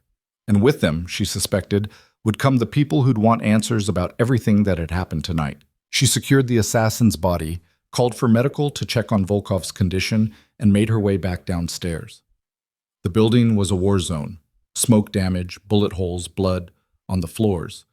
The unmistakable aftermath of combat. Marines were securing prisoners, treating wounded, establishing perimeter security now that the immediate threat had passed. They looked at Maya differently now, not as the quiet nurse or even as the embedded SEAL, but as the operator who'd just fought through the building alone and come out the other side. Holt found her in the main corridor, his face showing exhaustion and something that might have been respect. Final count, 11 enemy dead, 6 captured, the rest scattered into the wilderness where search teams will hunt them down at first light. 0 friendly casualties, though we've got 3 Marines with minor injuries. He paused. You hunted them through the building alone. That's either the bravest or stupidest thing I've ever seen an officer do. It worked, Maya said simply. It worked, Holt agreed. But the Admiral's going to have questions. A lot of them. And some of those questions are going to be about why you risked a valuable asset, yourself, on a solo operation that violated about 15 different protocols. Because protocols assume you have resources, Maya said. We didn't. So I used what was available. The helicopters were landing now, disgorging troops and equipment with military efficiency. Among them, Maya recognized the bearing of senior officers, including Admiral Kessler, returning with what looked like a full security detachment, and probably half of Naval Intelligence's Arctic Division. This was going to be a very long debrief, but as she watched the reinforcements establish control, watched the facility transform from battlefield back to secure installation, Maya felt a grim satisfaction settle over her exhaustion. The asset was alive. The threat was broken. Justice, in its own brutal way, had been served. And somewhere out there, the people who'd sent these contractors were learning a very expensive lesson about what happened when they underestimated someone just because she'd been quiet. Admiral Kessler approached, his expression unreadable in the emergency lighting. Commander Torrance, walk with me. Maya fell into step beside him, leaving the chaos of the main corridor behind as they moved toward a quieter section of the building. Kessler said nothing for several moments, just walked with the measured pace of someone organizing their thoughts. Finally, he spoke. I just received word from Naval Intelligence. They've been analyzing the captured contractors' equipment and communications. You want to know what they found? Yes, sir, Maya said. Financial transfers traced back to a shell corporation operating out of the Cayman Islands, which connects to 3 separate intelligence agencies across Eastern Europe. The assassination attempts weren't just about revenge, Commander. They were about preventing Volkov from testifying at an international tribunal about state-sponsored smuggling operations in the Arctic. Operations worth billions in illegal resource extraction and weapons trafficking. Maya absorbed that, the pieces clicking into place. So this was never about one defector. It was about protecting an entire criminal network. Exactly, Kessler confirmed. And now that network is exposed. The contractors we captured are already talking, trying to cut deals. Names are coming out. Evidence is being compiled. What you protected tonight wasn't just one man. It was the entire case that's going to bring down operations that have been running for decades. They reached a window overlooking the facility's exterior, where searchlights were illuminating the snow and recovery teams were processing the battlefield. Kessler turned to face her, his expression finally showing something beyond professional assessment. You did good work here, Commander. Exceptional work, despite the complications. But I need to know, are you prepared for what comes next?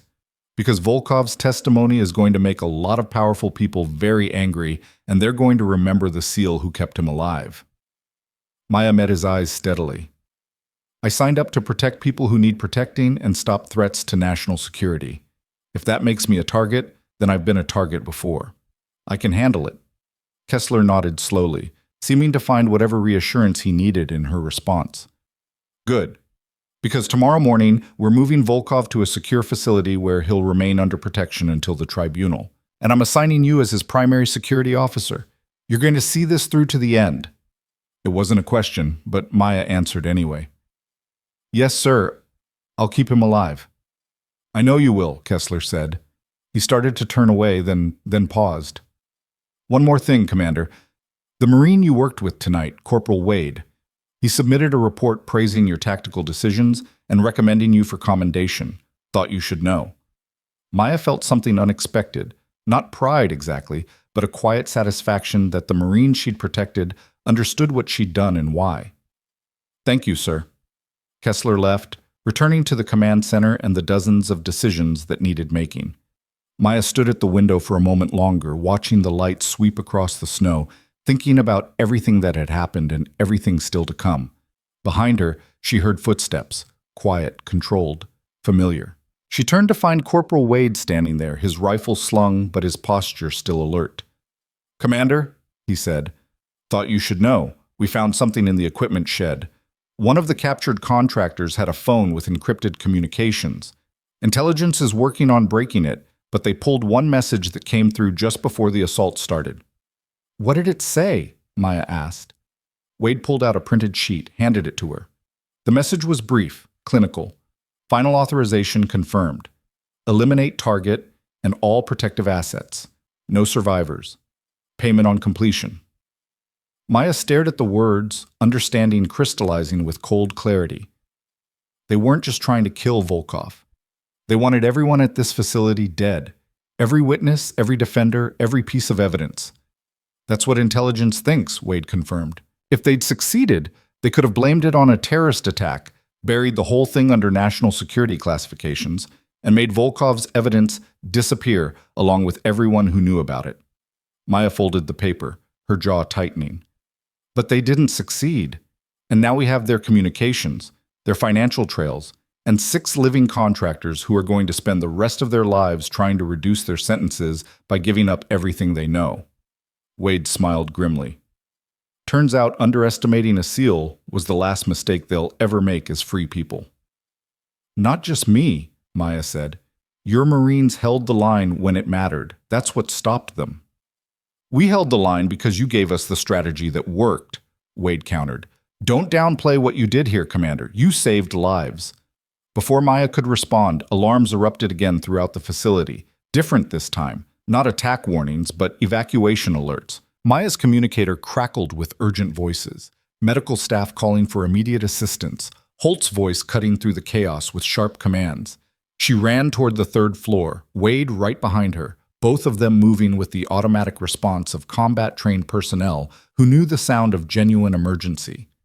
They reached the secure wing to find medical staff clustered outside Volkov's room, a doctor emerging with an expression of controlled panic. "What happened?" Maya demanded. The doctor's face was ashen. "The stress from tonight, his heart couldn't take it. He's coding. We're trying to stabilize him, but..." Maya pushed past into the room, saw the medical team working frantically over Volkov's convulsing body, monitors screaming with erratic alerts, the man who'd survived assassination attempts and political intrigue now fighting for his life against his own failing heart. The irony was brutal, surviving bullets only to be killed by biology. "Clear!" someone shouted, and the defibrillator discharged, Volkov's body arching off the bed. The monitor settled into a rhythm, then spiked again, then flatlined completely. "We're losing him," the doctor said, his voice tight with professional control barely masking desperation. And Maya realized with crystalline clarity that everything she'd fought for tonight, every life she'd taken and risk she'd accepted, would mean nothing if Volkov died here in this room, surrounded by the people trying to save him. The justice she'd protected, the network she'd helped expose, the tribunal that would bring down criminals, all of it depended on one man's heart continuing to beat. And that heart was failing. Maya stepped forward without hesitation, her voice cutting through the chaos with surgical precision. "Step aside." The medical team hesitated, uncertainty flashing across their faces. The lead doctor started to protest. "Commander, we're doing everything—" "You're following protocol for standard cardiac arrest," Maya interrupted, her eyes locked on the monitors displaying Volkov's failing vitals. "But this isn't standard. His previous MRIs damaged the left ventricle, and the stress tonight created an arrhythmia cascade your defibrillator settings aren't calibrated for. You're hitting him with too much voltage at the wrong intervals." The doctor's face shifted from defensive to desperate. "Then what do you suggest?" Maya was already moving to the crash cart, pulling out medication vials and checking doses with movements so fast and certain they looked automatic. "Reduce defibrillator output to 120 joules, charge it now," Give me 0.5 milligrams of epinephrine IV push, followed immediately by 300 milligrams of amiodarone. And someone get me an ultrasound so I can see what his heart's actually doing instead of guessing. The team moved, responding to the authority in her voice despite the chaos. A nurse administered the medications while another wheeled over the portable ultrasound. Maya positioned the probe over Volkov's chest, her eyes scanning the grainy image that appeared on the screen. What she saw made her jaw tighten, ventricular fibrillation, the heart's electrical system completely disorganized, chambers quivering uselessly instead of pumping. "Clear," she said, her hand on the defibrillator paddles. The shock delivered. Volkov's body jerked. The monitor showed a brief, organized rhythm, then collapsed back into chaos. "Again," Maya said. "Same dose." Another shock. Another brief correction. Another failure. The doctor's voice was strained. "Commander, if we can't get sustained rhythm in the next minute—" "We will," Maya said flatly. She adjusted her grip on the paddles, calculating angles and timing in her head. "Charge to 150. On my mark." She watched the monitor, waiting for the exact moment when Volkov's disorganized heart rhythm showed the faintest hint of pattern, that microsecond window when electrical intervention had the highest chance of success. Training took over.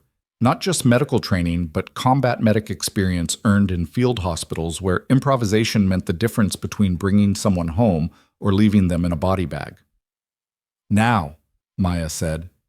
The shock delivered at the precise instant she'd identified. The monitor spiked, wavered, then settled into a rhythm that was weak but organized. Volkov's chest rose with a shuddering breath. The flatline transformed into the steady beep of a functional heartbeat. The room exhaled collectively. The doctor stared at the monitor, then at Maya, his expression caught between relief and bewilderment. "How did you know that would work?" "Because I've done it before," Maya said, stepping back and letting the medical team resume their work. "Stabilize him, get him on continuous monitoring, and prepare for emergency transfer the moment the weather clears enough for safe transport. He needs a facility with full cardiac surgery capabilities." She walked out before anyone could ask more questions, her hands steady despite the adrenaline crash trying to set in. Wade was waiting in the corridor, his face showing he'd heard enough through the open door to understand what had just happened. "You brought him back," Wade said quietly. "I kept him alive," Maya corrected. "There's a difference." But before Wade could respond, Admiral Kessler appeared at the end of the corridor, his expression grim and urgent. "Commander, we have a situation. Communications just intercepted an encrypted transmission from one of the captured contractors. He managed to send a final message before we confiscated his equipment." Maya's exhaustion vanished, replaced by cold tactical alertness. "What did it say?" Kessler gestured for her to follow, leading her to the command center where intelligence officers had set up a makeshift operations station. On the main screen was a decoded message, brief and damning. "Primary target survived. Facility secured by Navy SEAL. Recommend immediate abort and asset liquidation. Trail cleanup authorized." "Trail cleanup," Maya said, the implications crystallizing instantly. "They're going to eliminate everyone connected to the operation. The contractors, the financial intermediaries, anyone who could testify." "Already happening," Kessler confirmed, pulling up additional intelligence reports. "We're getting word of multiple deaths across 3 countries in the last 2 hours. Car accidents, apparent suicides, 1 suspicious house fire. Every victim had connections to the shell corporations funding these assaults." Maya stared at the reports, watching the enemy's network collapse not through justice but through self-preservation, every loose end being cut with brutal efficiency. "They're erasing the evidence." "Which makes Volkov the only living witness who can provide testimony about the entire operation," Kessler said. "The contractors we captured will talk, but they're low level. They don't know the names at the top, don't have access to the financial records or the political connections. Volkov has all of it, which means they'll try again," Maya finished. "Different method, different approach. But they won't stop until he's dead or they're destroyed." Kessler nodded grimly. "Which is why I'm authorizing a complete operational shift. Tomorrow morning, we're transferring Volkov to a classified location under full JSOC protection. You'll accompany him as primary security officer, but you won't be alone. I'm assigning a full special operations team to support you. This stops being a defensive operation and becomes an offensive one. We're going to use Volkov's testimony to build cases, issue warrants, and coordinate with international law enforcement to dismantle the entire network. How long will that take? Maya asked. Months, possibly years, Kessler admitted, but we start tomorrow, and we start by making sure Volkov survives long enough to give his testimony. Maya processed this, understanding what Kessler was really saying. Her deployment at Frost Point was over, but her mission was just beginning. The quiet nurse who'd spent 3 months being invisible was about to become the visible protector of the one person who could bring down an international criminal conspiracy. I'll need access to Volkov's complete intelligence file, Maya said. Everything he knows, everyone he's prepared to testify against.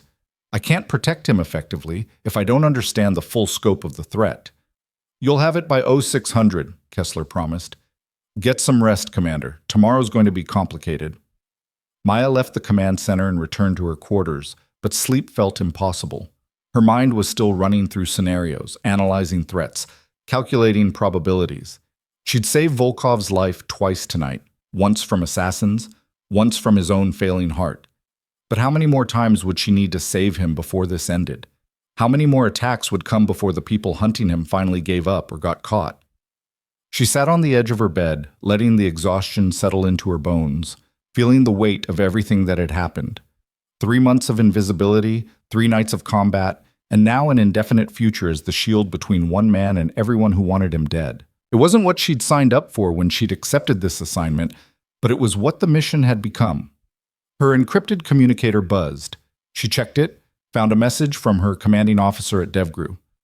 Heard you had an interesting night. Good work keeping the asset alive. When this is over, we should talk about your next assignment. We could use someone with your particular skill set. Maya typed a brief response. Understood. But this isn't over yet. She deleted the message, secured the communicator, and allowed herself 15 minutes of rest before the next crisis inevitably arrived. It came at 0400, not as an attack, but as news that changed everything.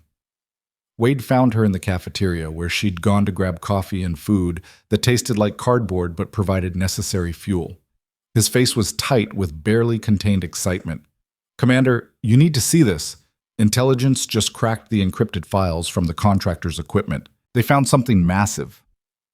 Maya followed him back to the command center, where officers clustered around computer screens displaying financial records, communication logs, and organizational charts that mapped out a conspiracy spanning multiple continents. Admiral Kessler was already there, his expression showing grim satisfaction. What am I looking at? Maya asked. Kessler gestured to the main display. The complete financial network behind the assassination attempts. Turns out the Shell Corporation wasn't just funding these assaults. It was the primary money laundering operation for illegal Arctic resource extraction worth an estimated $40 billion annually. And Volkov wasn't just a defector. He was the accountant who managed the entire operation before his conscience caught up with him. Maya absorbed this, understanding suddenly why the attacks had been so persistent, so well-funded, so desperate. 40 billion. That's not revenge. That's existential threat to everyone profiting from the operation. Exactly, Kessler confirmed. And now we have the names. Government officials in 3 countries, corporate executives, organized crime figures, even 2 sitting members of parliament in Eastern European nations. Volkov's testimony won't just bring down a criminal network, it'll trigger an international scandal that reaches the highest levels of multiple governments. Which makes him exponentially more valuable, Maya said, and exponentially more targeted. It does, Kessler agreed, but it also gives us leverage. I've already contacted the State Department and international law enforcement. Arrests are being coordinated as we speak. By the time Volkov gives his formal testimony, half the conspiracy will already be in custody, and the other half will be running for countries without extradition treaties. Maya watched the organizational chart on the screen, saw the names highlighted in red, targets identified, evidence compiled, warrants being prepared. Justice, real justice, was finally catching up to people who'd thought themselves untouchable. And it was happening because she'd kept one man alive through 3 nights of hell. When do we move Volkov? She asked. Daylight, Kessler said. Weather's cleared enough for safe helicopter transport. We're taking him to a secure facility in Virginia with full medical capabilities and military-grade protection. You'll fly with him, along with a SEAL team for additional security. Once he's stable and the arrests are complete, he'll be moved to a protected witness location until the tribunal. And after the tribunal? Maya asked. Kessler's expression softened slightly. After that, Commander, he disappears into witness protection with a new identity and a chance at the quiet life he's been fighting for. And you get to return to your unit with a commendation and the knowledge that you just helped dismantle one of the largest criminal conspiracies in Arctic operations history. Maya nodded, accepting this, but part of her wondered if Volkov would ever really be safe, if there would ever come a day when he could stop looking over his shoulder. She'd seen too many operations that promised safety and delivered only temporary respite, but that wasn't her concern. Her job was to get him to the tribunal alive. What happened after was someone else's responsibility. The next several hours passed in controlled chaos, preparations for transfer, security briefings, medical assessments confirming Volkov was stable enough to move.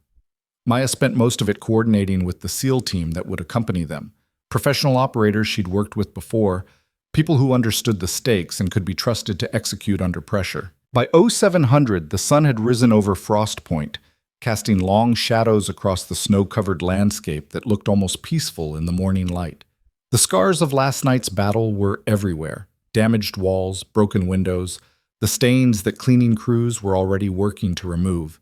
But the facility stood, intact and operational, a testament to the people who'd defended it. Maya found Gunnery Sergeant Holt near the main entrance, overseeing the security perimeter for Volkov's transfer. He saw her approach and straightened slightly, his expression showing something Maya hadn't seen before, genuine respect without the underlying suspicion.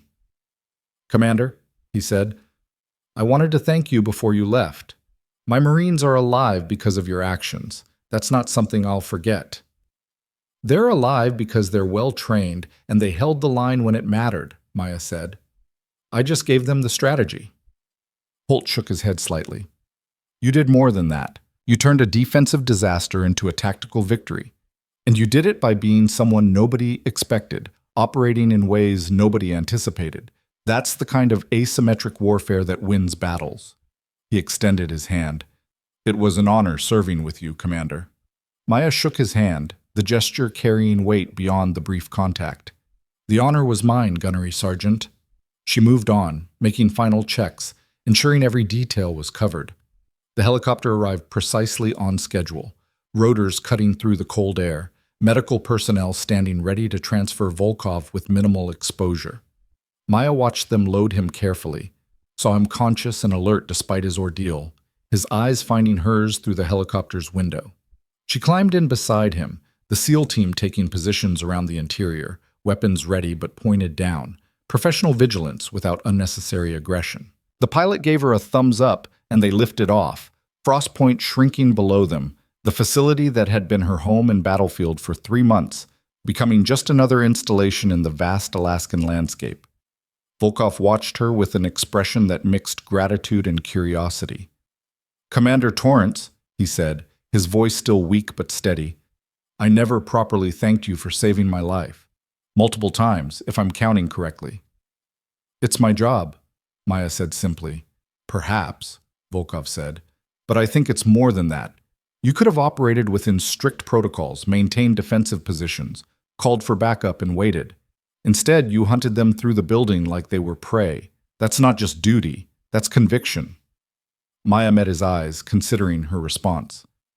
"They underestimated me," she finally said. "Everyone at that facility did, for 3 months. They saw a quiet nurse who kept her head down and didn't cause problems. They didn't see the SEAL who'd been preparing for exactly this scenario since the day she arrived. And that underestimation gave me the advantage I needed to keep you alive." Volkov smiled faintly. "And now?" "Now everyone knows," Maya said. "The invisibility is gone, which makes the next phase more difficult, but also more straightforward. No more pretending to be something I'm not." "Do you regret it?" Volkov asked. "The deception, the isolation, the months of being invisible?" Maya thought about this, about the quiet nights in her quarters, the careful maintenance of a cover identity, the loneliness that came with deep insertion operations. "No," she said finally. "Because it worked. And because sometimes the strongest thing you can do is let people underestimate you until the moment you prove them wrong. The helicopter flew south, leaving Alaska behind, heading toward whatever came next. Maya watched through the window as the landscape transformed, mountains giving way to forests, wilderness giving way to civilization. Somewhere below, people were going about their lives unaware that $40 billion in criminal enterprise was being dismantled, that international arrests were happening, that justice was finally catching up to people who'd operated in shadows for years. And it was happening because one woman had chosen to be invisible until invisibility no longer served the mission. 3 weeks later, Maya stood in a secure briefing room in Virginia, watching Admiral Kessler present the final operational report to a room full of senior military and intelligence officers. The arrests had been spectacular. 17 high-ranking officials, 23 corporate executives, and 47 individuals connected to organized crime, all taken into custody in coordinated raids across 8 countries. The financial network had been frozen, the illegal operations shut down, and Volkov's testimony had been recorded in exhaustive detail, creating a documentary record that would fuel prosecutions for years. The operation was a complete success, Kessler concluded, his voice carrying the satisfaction of someone who'd just closed a case years in the making. The criminal conspiracy has been dismantled, the financial infrastructure destroyed, and the individuals responsible are facing justice. And it happened because Commander Torrance maintained her cover, protected the asset, and executed tactical operations that neutralized multiple assault attempts against overwhelming odds. The room applauded, a sound Maya still found uncomfortable despite understanding its necessity. She stood at attention, accepting the recognition while part of her mind was already moving toward the next mission, the next operation, the next time someone would need protecting. After the briefing, Kessler pulled her aside. "Your unit commander wants you back at DevGru, but I'm putting in a request to keep you assigned to witness protection operations. Your skill set is too valuable for this kind of work to waste on standard rotations." Maya considered this. "What would that look like, sir?" "Deep cover insertions, long-term protection details, high-value assets who need someone they won't recognize as a threat until threats emerge. Essentially doing what you just did at Frostpoint, but as a permanent specialty instead of a one-time assignment." "And Volkov?" Maya asked. "What happens to him?" "He's in witness protection now. New identity, new life, new location I'm not cleared to tell you about. He asked me to pass along his gratitude and to tell you that he's finally sleeping without nightmares for the first time in a year." Maya felt something unexpected. Satisfaction? Yes, but also a quiet recognition that her work had meant something beyond tactical success. She'd given someone their life back, created space for them to exist without constant fear. That mattered in ways that went deeper than mission parameters or operational reports. "I'll consider the assignment, sir," Maya said. "Take your time," Kessler replied. "You've earned some leave. Think about what you want your career to look like, and let me know." Maya left the briefing room and stepped outside into Virginia sunshine, the warmth a stark contrast to Alaskan cold. She pulled out her phone, her real phone, not the encrypted communicator, and scrolled through messages from people who knew her as herself, not as the cover identity she'd worn for 3 months. Friends, family, teammates asking how she'd been, what she'd been doing, when she'd be available for the normal rhythms of life outside classified operations. She typed responses, vague but friendly, maintaining the operational security that had become second nature. But as she walked across the base, she found herself thinking about Frostpoint, about the Marines who'd fought beside her, about the moment Corporal Wade had looked at her with dawning recognition and said, "You're not a nurse." She'd spent 3 months being underestimated, dismissed, overlooked, and then, in the span of 3 nights, she'd proven exactly why underestimating someone was the most dangerous mistake an enemy could make. Not because of the tactical advantage it created, but because it revealed something fundamental about human nature. People saw what they expected to see, believed what they wanted to believe, and missed the truth hiding in plain sight until that truth became impossible to ignore. Her phone buzzed. A message from Corporal Wade. Heard the operation wrapped successfully. Wanted you to know the Marines at Frostpoint are telling your story to everyone who'll listen. You're officially a legend here. Stay safe, Commander. Maya smiled, typed a brief response. Tell them to keep their heads down and their powder dry. And thanks for holding the line when it mattered. She hit send, pocketed the phone, and continued walking. Ahead of her, the future stretched undefined. More missions, more operations, more chances to be invisible until invisibility no longer served its purpose. More opportunities to protect people who needed protecting, to stop threats before they materialized, to be the shield that nobody saw until the moment impact arrived. And if that meant spending months or years being underestimated, dismissed, or overlooked, so be it. Because Maya had learned something at Frostpoint that would shape every operation that followed. The strongest position wasn't always the most visible one. Sometimes strength meant silence. Sometimes power meant waiting. Sometimes justice meant letting people think they'd already won right up until the moment you proved them catastrophically wrong. She'd been called a nurse, a nobody, someone who didn't matter, and she'd used that dismissal like a weapon, turning their assumptions into vulnerabilities, their certainty into blindness. The Marines hadn't known the rookie was a SEAL until armed men stormed the hospital. By then, it was already too late for everyone who'd made the mistake of underestimating her. And somewhere out there, in a witness protection program that would keep him safe for the rest of his life, Volkov was alive because of it. $40 billion in criminal enterprise was destroyed because of it. Justice, imperfect but real, had been served because of it. That was worth the isolation, worth the deception. Worth every quiet night she'd spent being invisible while preparing for the moment invisibility would end. Maya reached her quarters, unpacked the go-bag she'd been living out of for weeks, and allowed herself to breathe. The mission was complete. The asset was safe. The enemy was defeated. And the woman they'd underestimated had just reminded the world what happened when you confuse silence for weakness. She sat at her desk, pulled out a notepad, and began writing her response to Admiral Kessler's offer. Not because she needed to think about it.